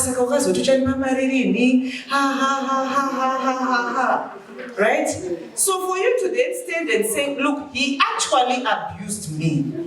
But what makes a lot of young girls and women vulnerable is because we don't understand, Kuti, this is somebody agile, right? So what he certainly knows is to kill the young, is to get into a relationship with you. That's what he knows. So that in the event that uchafarisa war reporter, kana kuti pachalika chi kana chi, here his fallback is simply we were in a relationship. And isn't it true? And for you to then come and say, no, he actually first touched me and I didn't agree to that. But then your actions, then you kept going to his office. Even after that initial and this school with Ranana, so you didn't do anything that shows that it was forced. So this is one of the biggest problems at Oripo. Whenever there is any evidence, and WhatsApp is just one of those bad things. Because WhatsApp, I can't sleep, I'm thinking about you. Nasi, when I kissed you, I went all goo gaga, and you were like, wow. And then Majona. Is your ear, he's just doing this to buy time. That's what he's doing. Or you find sometimes when you actually tell somebody and he hears about it, oh, I end up with HR, this is when the love proposal comes. This is when the money is coming. So it's like buying off. And what he definitely knows, or even she, because even women are abusing other women who are even abusing male intents. And this is true. Some guy.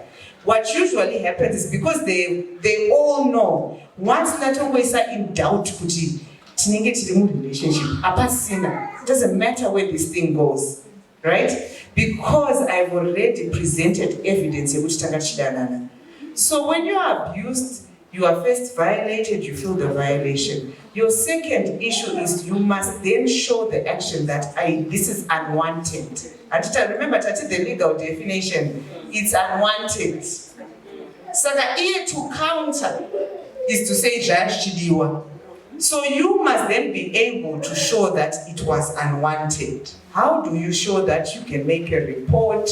You can actually say no. Some people do my recordings, a kumu trap, all sorts. And this is usual. But if you just know that I must be able to show what I don't agree. If it is you are not going to go, or if you are being harassed, go and report to the next person. What usually happens in a work setting is that person anobva atoita kunge iye ndiye proton wacho. And then that's what they do. So you then start thinking, hey, manje. But trust me, there is a whole structure of power. That's not him.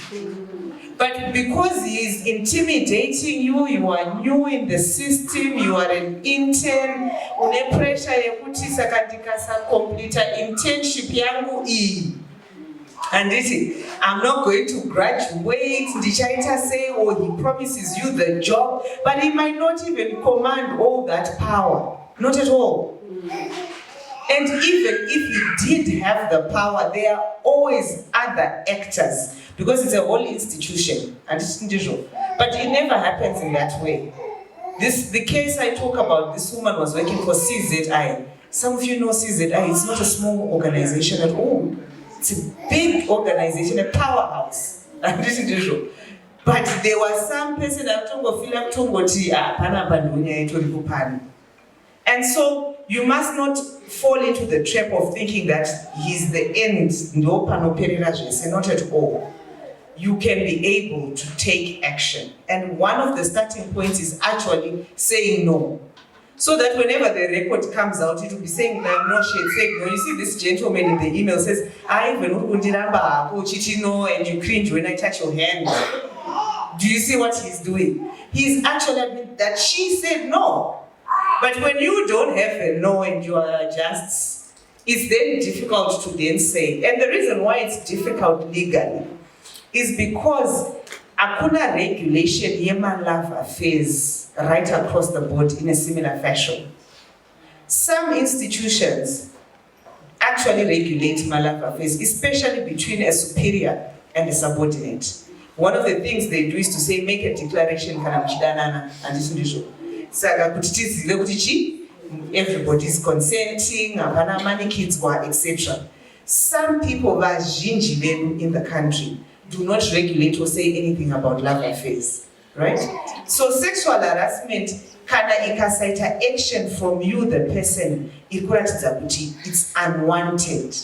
Inobva yatongonodropa mu realm yekuti tanga tichidanana. Are we together? Can I pause now for some questions or some comments? You are a bit, yeah. Alright, so I think you've kind of answered, but there is a silent power dynamic that exists that makes it difficult for girls to say no. So, like for example, when it's your boss or when it's your manager, etc., most girls feel like. I think that some of the reasons why the girls dance around the issue and do not out like straight up say no is because of that power dynamic. This is my boss. If I show him that I'm not interested, he's gonna get upset. I might lose my job. I might lose my internship. I might lose my attachment. So I understand that legally there's no way of moving that. But I think the reason why sometimes, like as you said, like the email trail is like the girl is actually responding and maybe even like some extent entertaining the boss is because she doesn't know how to tell him straight up that I don't want to be with you because I think So I think those are sometimes personal evidence, your hardcore evidence. And I think that, but I think that is not sure.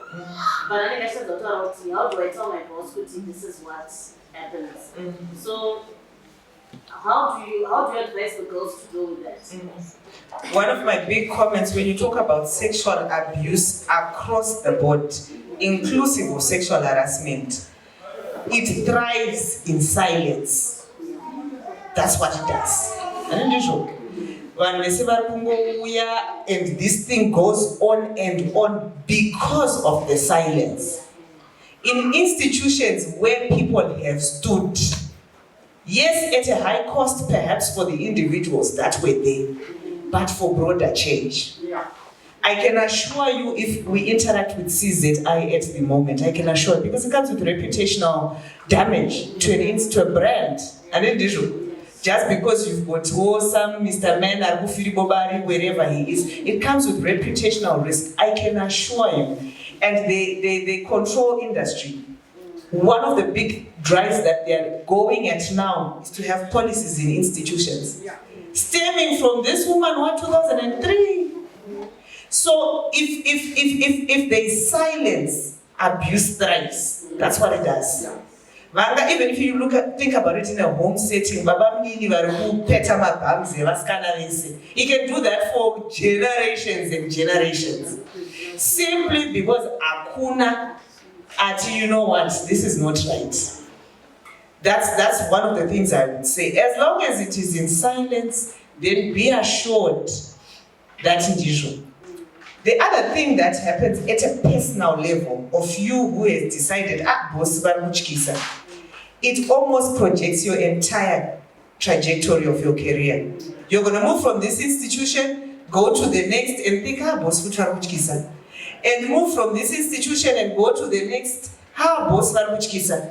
and you're putting yourself in a position of vulnerability.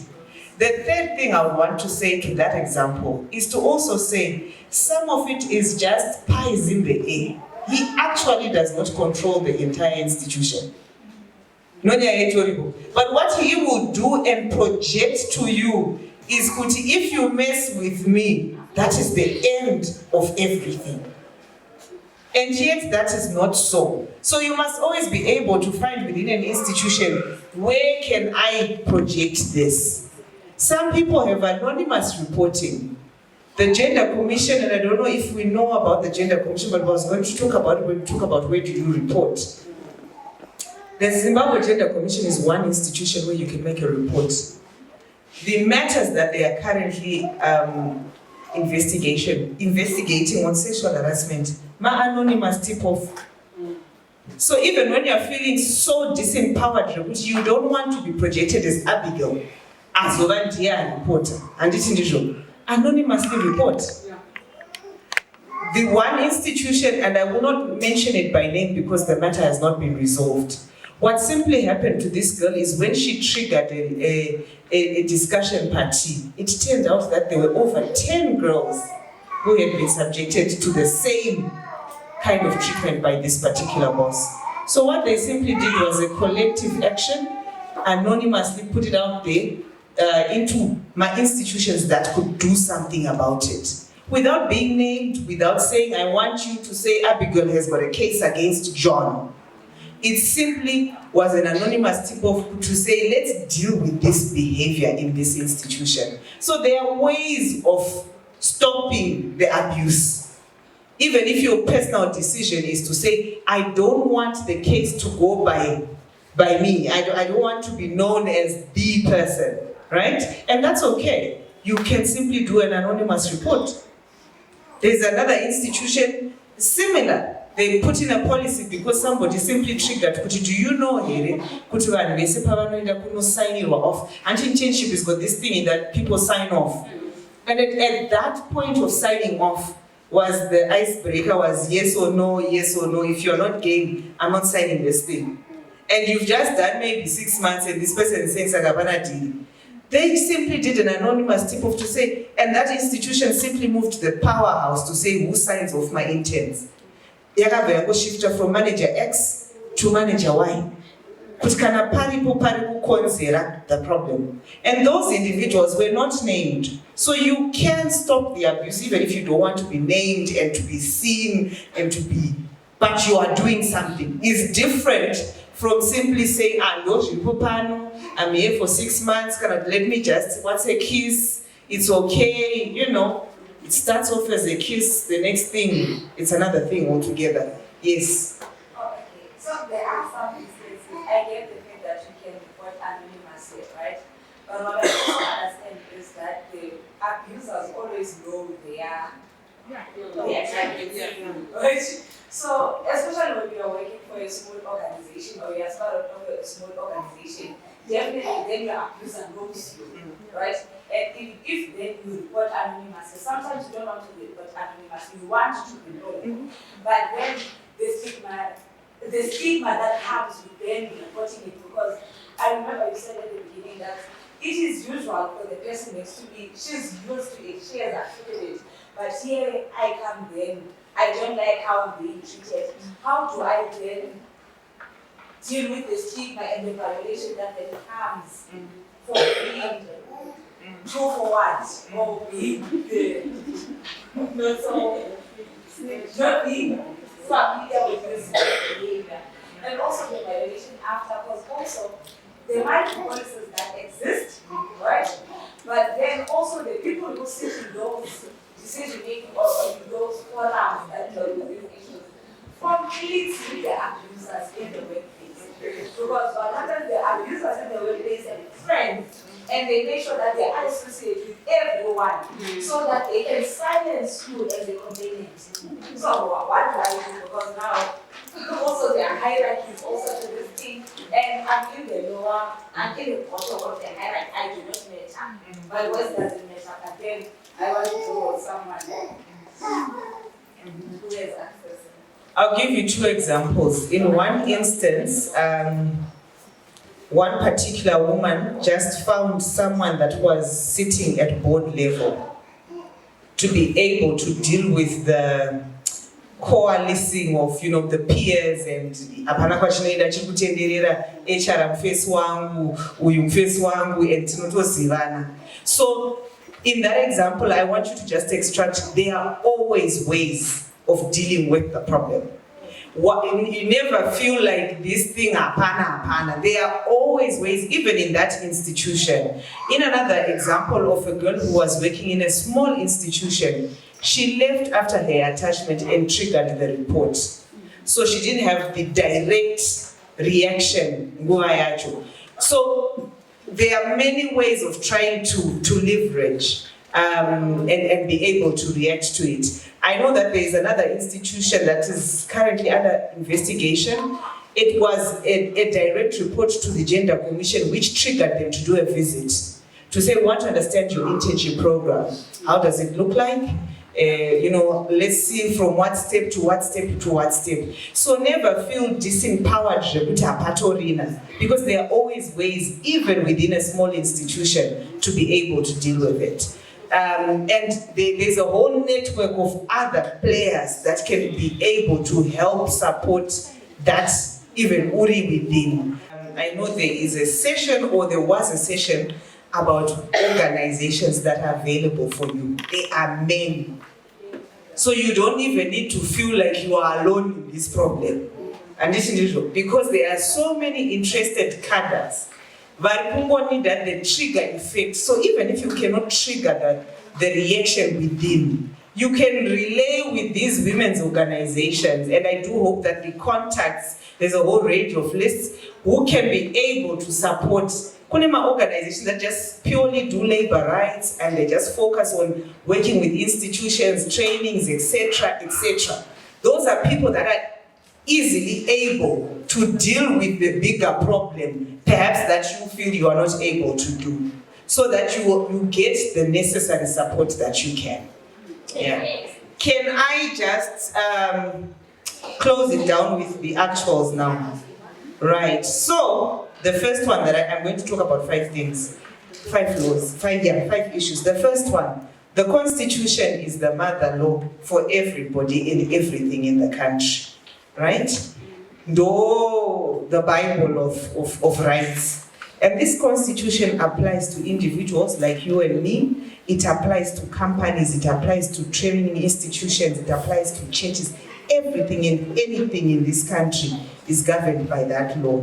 And within that, it has specific rights that talk about your protection. One of the key rights is Section 65, which is fair labor rights, which is perhaps where this whole conversation is sitting. You have a right to fair and safe labor practices. So sexual harassment is an unsafe labor practice. So if you want to talk about it from where is the right stemming from the Constitution? You cascade that constitutional right into the Labor Act. Labor Act regulates formal employment. It has a specific right in there that then details the types of sexual abuse that are not permissible within the workplace. And some of them, I think the earlier definitions have already given them. You cannot be asked for sexual favors, give me something in exchange for work, for any attachment, for things like that. You can also not be fired simply because you have denied somebody sexual favors. And the list goes on.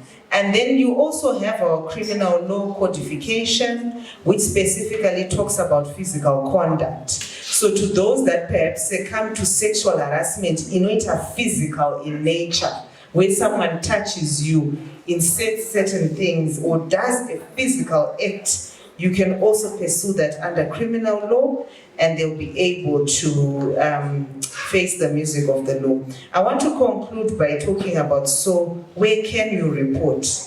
And this is because we've understood, at what point are you harassed, at what point are you not, the action that you must take to show that you do not agree, and it's unwanted. So because we've got that, those are the key issues when we talk about sexual harassment.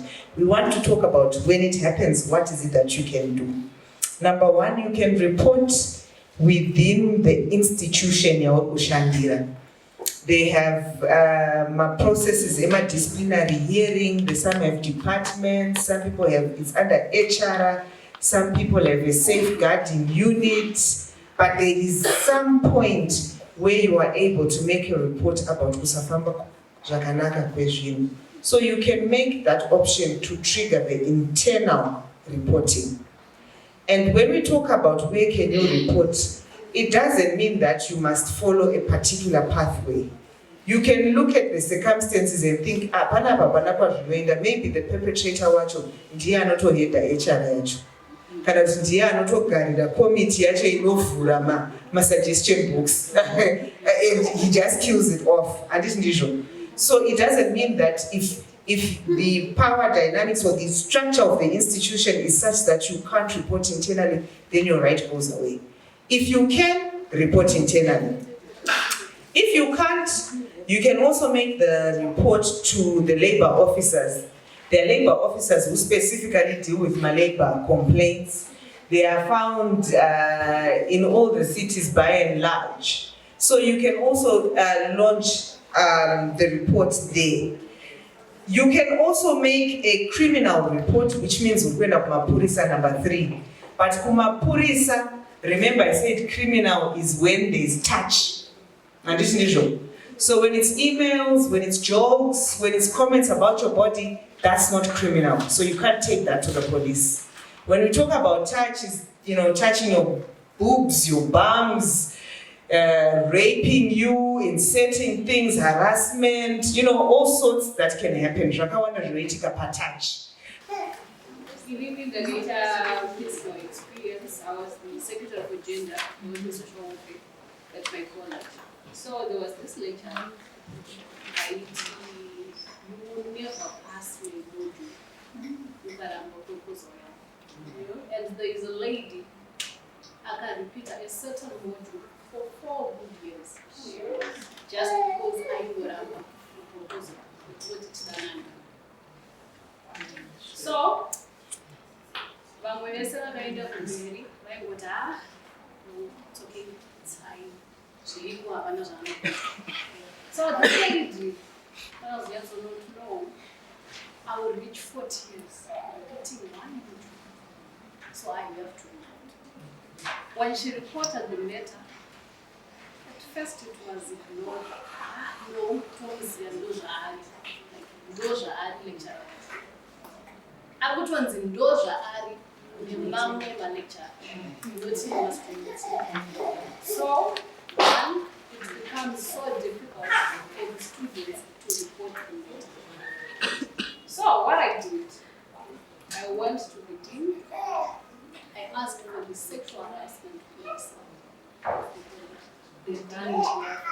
I said, no. So I said, why mustn't Gabeba this copy of the sexual harassment policy on the orientation day? You should be given that policy the first day they will shoot at the campus. why musingapiwa ama-sexual harassment policies? Why musingamaguze on orientation? What's the purpose of the orientation? That's the first thing. So, what this lecturer did, akazobatwa nyaya yakutuma, he realized that no, my career opens up anytime, any minute from today. He resigned and moved to another college. When a lecturer resigns from, let's say, I'm giving examples, from Indira University and moves to MSU, I'm conceptually MSU. That was a loophole. I asked them, why would you allow someone to resign? Why? Because the very same thing Jazz is like, the very same thing Jazz is. Why? Because Panela am a freshman. We are the video that a simulator they were saying, you will take this someone. Actually, I connected to that lecturer at the Tenga someone once. Why? Because I'm a chance. But then, Murukusia a lecturer. Alikuwa abuse mwana achiende MSU kunemuwe mwana asikuzia why but at okay no guarantee up to today but then the sexual harassment police are PFS today. Why? They are protecting themselves. So I'm asking each girl in this room, any colleague girl, what the admins, I'm pretty sure you have peer educators in this school. Go and ask for the help of that sexual harassment policy. Read it. Ask for your not understanding it. I'm there to help. You said the only cases that are of touch or are related to the police. This was physical contact ndoinoenda kumapurisa kana isiri physical contact inenge yakuenda anywhere else kwandataura. There's a distinction between civil and criminal law in the country. What is criminal is what starts from the police to end up criminal court. And kana sexual harassment, the criminalness of that is where there's physical contact. So is this only more formal institutions or right across, because for physical contact, anything and everything, yeah? There's touch, you know, someone touched your bum, someone touched your breast, someone touched this, someone even had sex with you that you didn't agree to. That's physical contact. That is criminal. Before that, so that's I start from a police and then it goes. Okay, I think my question is more or less related to what she's saying, then saying once whatever. Do I then need to have evidence that this guy said this to me, or it's just me going to report that so and so I feel uncomfortable because they said these ways to me? And then also related to the post that you do on the physical touch, the police, do you need to have evidence? Because why I'm asking is that you also want to ensure that when you also go for the case, at least because you go there, you said you cannot feel what it is about loyalty. In terms, I think that can also even help when you get into these situations in terms of how you need to evidence. Okay. So one thing is clear when we talk about courty evidence, that is right across whatever it is, it's evidence. So if you have been abused and perhaps and the abuse usually happens you know, so there's no one who can witness, there's no video, there's nothing. It's just your words against, you know, what the boss is saying or what he's saying or even your peer. So the evidence issue becomes a big thing. So one of the things we advise generally is to say, let that incident go that. But now ensure that the next, then be on point with the evidence pan. So how do you get the evidence? Some people have been recording the conversation, and some people send an email kuti iyadi respond via email. Tirikutora evidence because nyaya paichaenda ichale what is the evidence that is there. In the examples of physical touch and then ensure that because mun ari an abuser will always I don't go about TV just a little bit, but come back again. So always make sure that you also try and collect evidence in the process. Other people say, he says, let's go to work on the budget, drinks. You don't go alone, yeah? You now go, maybe everybody in the department. You now go with so and so, or you report to the next person within the institution to try and garner the evidence. So that when you're making the report, it's not just Arupenga or I that and Nini I didn't want. So you also want to balance out the evidence. If it does take the extreme side of it becomes rape, then the one thing that we usually do when you're sexually abused, you go and bath immediately. And unfortunately, when you're bathing immediately, you are washing away all of it. That's the one big problem that is there. So you also want to ensure that you are proactive in trying to gather the evidence. If it's rape and it has happened, the sooner you report, the better. If you can even report before you do the wash-up, the better. There are institutions, Vanotora Semen and all that usually attached to the hospitals.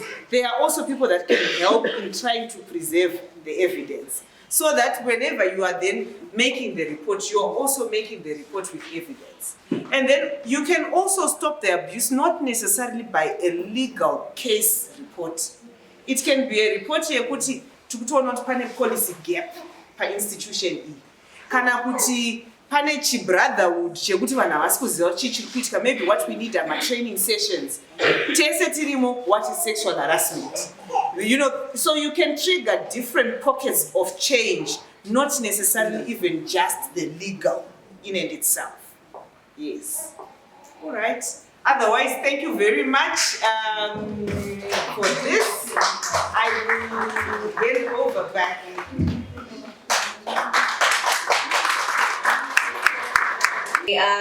So shortly now we are now moving to definitions of sexual harassment, and with that we are going to have our definitions with Ms. Tati, our founder for Ignite Youth.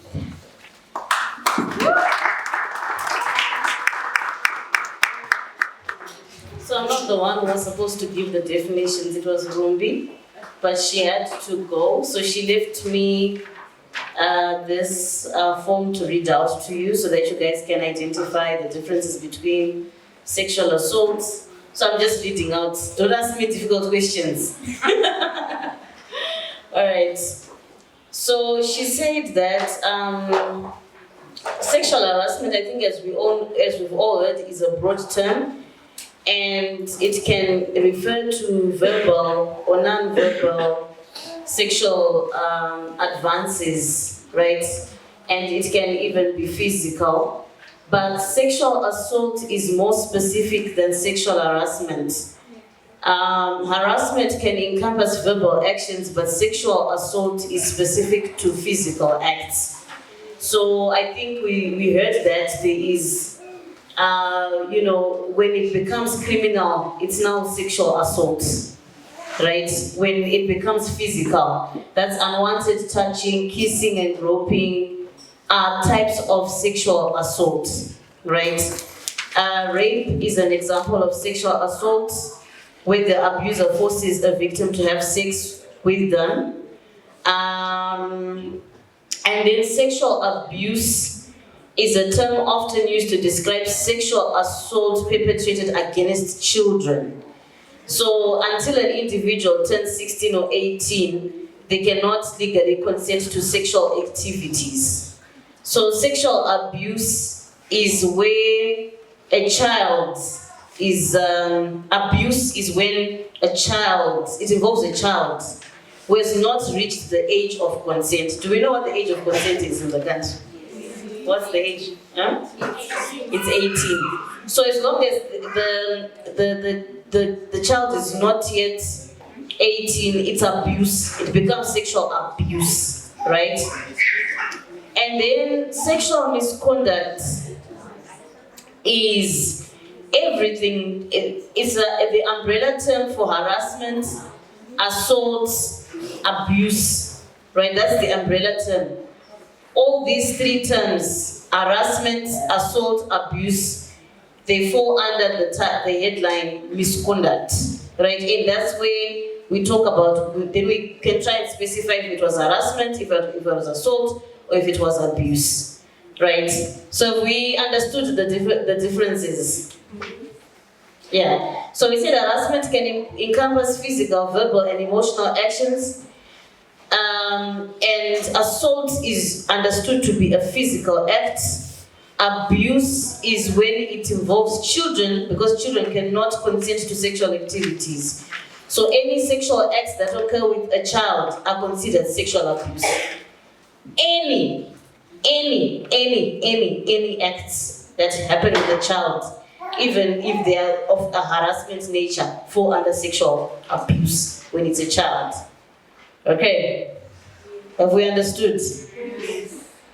And then examples of harassment: jokes, comments on your body, talking about your sex life, sending suggestive texts, manudwaya and all of that, emails, messages, touching or grabbing, all of that. Assault is weight now, also it just involves like forced sexual acts, rape, unwanted touching, groping. So I think we've now understood the terms, right? All right. So we have one more last speaker. I'm gonna ask her to come through and talk to us. Let's give her a hand. Rachel is gonna come and speak to us. Let's give her a hand, guys. Rachel is the founder of a mental health organization called Loud Silence. So she's a mental health advocate, but she's also a singer and a songwriter. But today she's not going to sing or perform. She's going to. I can sing. Oh, you can. Okay. All right. So we'll just hand it over to you. All right. Hi guys. I'm not gonna take much time because I feel like on my hands today, can we just clap hands for ourselves? Make it So, when some of the speakers were talking, they were just like highlighting on some things that I wanted to talk about. I'm just going to touch on like maybe 4 items and maybe try to retaliate like more on the mental health side of things. So anyone who understands what mental health is, or mental well-being, or mental wellness, we all know what it is, right? Yeah, we are woke. Okay. All right. So when it comes to okay, fine. I just want to talk about sexual violence like as a whole, because we've been having like my definitions and stuff. But I bunched it because it's something that has I feel like as women we are at risk more than men. So the number one thing that I wanted to talk about is to unlearn victim blaming. When someone gets sexually assaulted, sexually violated, raped, our culture has a tendency of making us feel like it was our problem. It's always, and all this, you understand? So we tend to wonder why some people don't report. It's because already we victim blame these people, and they will never find the courage to actually come up and report these issues. And it doesn't start from like a place that's far away, because sometimes you get to a point where you want to tell maybe someone you're close to, your friend or whatnot, and it's difficult to talk about it when you have been violated. It's not like you're just going to get this courage from somewhere and speak on this issue, because we have been programmed as women to. That's why I don't like the term resilience, because in our minds we're taught, which like when certain things happen, it's always our fault for some reason.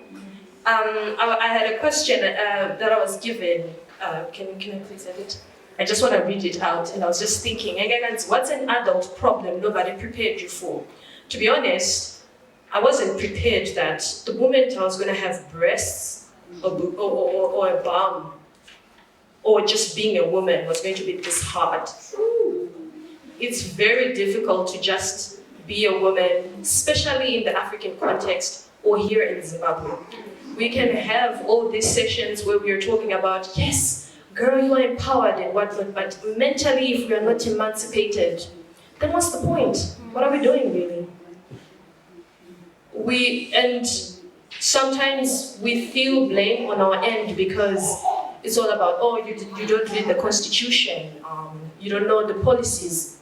Yeah, it's also our fault, but then where would I find all this information? From a mental health aspect, I fought with myself a lot because I thought, yeah, it has to be my problem. Maybe it's the way I dress, or never manage sexified, objectified being. I don't know. Like for real, you start to think like that. Because I was having a conversation with my friend and I was like, yo, it's different.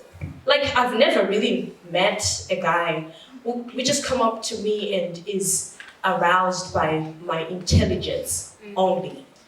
It's always, so, where are we gonna hang out? Girl, no, it's not going to happen. So it's more of like the way we have been socialized, like what Banshee has to say. You are not a boring woman if you like to talk about current affairs, what's happening around you, how, certain things that are affecting you as a person. And it took me such a great, a long time for me to accept, but you know what? I think the way my brain is wired, it really irritates a lot of men. It took me such a long time, you guys, and I was even talking to Banshee, and I was like, when the other speakers were speaking, I'm a feminist. Because I was like, well, let me just say I'm a womanist or like some sort of gender activist. Because the moment you say feminism, oh my God, you are a witch. We will stake you on the cross. They will burn you. Because to them, feminism is you hate men. That's it. There's nothing else apart from that. So for now, I know that whether you're a womanist, gender activist, feminism, whatever it is, the end goal, you want equality for women. You want the space to be conducive enough, right? Hopefully, my research paper can come out and you guys can read more on how I was trying to put a point across. But do not be afraid to be that wicked witch from the West because you're standing in your ground. Mama Zama, no, I choose you. No, yes, I like it, but no. It's because we've been disempowered from home. It's not like you just woke up and these things started happening to you. No one prepared you for these things. But the moment you are impacted, that's when you start to realize, okay, something is really wrong. So which takes me to my next point. You have to be self-compassionate and be kind to yourself. Because now you're unlearning certain things that you have been taught. There's something about patriarchy that has all of us on a chokehold. And the moment you go against that, my word, that's why I look at the marriage institution as a little mini slavery that you put yourself up to because you have been programmed to with the movies that you watch, social media, or your friend, Aita Maroro, right? We love that. Cows came home and your side is always, a.ka will come home.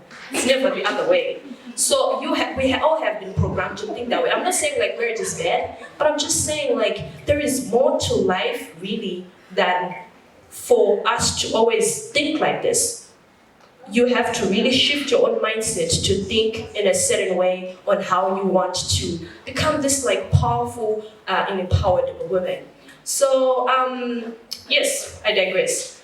So initially, I've always been a mental health advocate, and my programs from our organization is always like they're saying some things. when we started, it was more of like, time open an office, we would cry a lot. So for Loud Silence was more of like, people always ask me like, what? The name of your organization, what does it mean? So I always felt like there was a ton of silence when it comes to issues that really matter or issues that impact us as women and girls, right? And mental health was one of those. I've started questioning certain things like, why am I being told I have to accept how men view me as a woman. I have to accept like, okay, Mawire, they speak like that, they are foul mouth. I'm not saying like, because those people are crazy, some of them they're like on drugs, just be careful. But all I'm saying is we've been programmed to always feel like we just have to accept and not question and not critically analyze certain things that affect us individually. When you go home, you always see that your brothers have it better than you. I'm speaking here, let me tell you something, I'm like literally an educated babe. I'm literally getting my master's this year. I'm looking forward to doing my PhD, honey. I am educated as it gets. My friends are like, yeah, you're a smart friend. And I'm just like, yeah.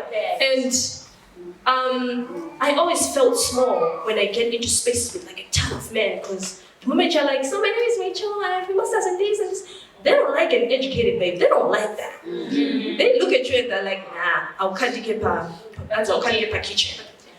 There was one guy, which takes me to my other point. The most frustrating thing about civil society is this one person, like, on my workshop and whatnot. Do you know what he said? He's like, Anna Rachel, now they think like women. At first I didn't take like a hint of it, but I was thinking, if you understand, I think like a woman. Why? Because in my mind, I'm now thinking, oh, I guess I'm ugly, like, no one likes me and all this. But no, what he was just saying was that ancestry is really manipulated. Because now I can smell the BS from afar. I can tell, because I've been through it. And the traumas that comes with man. Okay, I really sound like a radical feminist. Because the issues that come with men, it's like they create these things, they create animosity. If you look on social media, the gender wars that we constantly have, it's like, women did this, that's why we do this, men did this, that's why. In the journalist field, a whole man felt like commenting to say, you have too many spaces. And this is why women are being forgotten. And I'm thinking, sir, you can still go and create your own space and talk about your own mental health. I don't have to do that. I don't have to carry you on my back and be like, but then we are forgetting men. No, because in time memorial, women have always been left behind. Oh, you do the kitchen stuff. You do that, you stick there. But you can't hold the podium, you can't run for president. We can go all day talking about how we can, how as women, we feel like we can't do much. So, which takes me to my last point, which is, let's not be regressive as women, because misogyny always starts within ourselves. I think I spoke about Ishu Eguti, our mothers, like they are our biggest bullies, and how misogyny and patriarchy, our mothers, are the ones who perpetrate that kind of behavior. So you find that a lot of us girls, we also have daddy issues, which this always pushes us to do like looking for love where we do not find love. We end up having failed relationships and we always feel like this is our fault when it's really not our fault. It's always trying to look for that attention elsewhere than to do the work inside of yourself. These are critical issues that you have to sit with yourself and really like talk to yourself, like Chazi was saying, date yourself. I didn't really believe in dating yourself. I was just like, well, it's kind of boring. Hey, you're pretty, you're all this. But for me to understand Guti, I've always wanted someone else to tell me that I'm pretty, that I'm beautiful. It's because my own mother didn't tell me that I was beautiful. I was really happy when I don't know, I forgot her name, but for the lady from, because when she just stood here, she was just like, you guys are beautiful. Guys, if I was told that at a very young age all the time, I think it would have stick in my head kudara, and I'll just know, but you know what, I'm beautiful, and I have to go outside of myself to do the most. What you do is once I'm beautiful, you get. So it's the small stuff that you need healing. But again, I don't know, when it comes to our mental wellness and mental well-being, I feel like our own mindset is literally a self-eating bacteria in our own bodies. Because everything happens in the mind. We don't like to sit with ourselves. That's the very same reason we always find ourselves in weird positions, even in the same relationship but a different face with the man all the time. Because we do not want to acknowledge that we never received love from our parents. We find ourselves hunting for that validation so much and attention instead of giving it to ourselves. I'm still a learning curve, but I'm just happy that we have like a ton of women today that have like shared a lot around that issue. Because it's easier said than done. I love yourself. What am I doing? Because as far as I'm concerned, I was told that a guy is supposed to tell me that they love me or I'm pretty, you know, all these other things. But yeah, girls, I just felt like I had to say a little something before maybe or something. But I feel like, you know, the other ladies, they've really, you know, talked more on these issues. And I just want to thank you for taking your time to even listening to like what I'm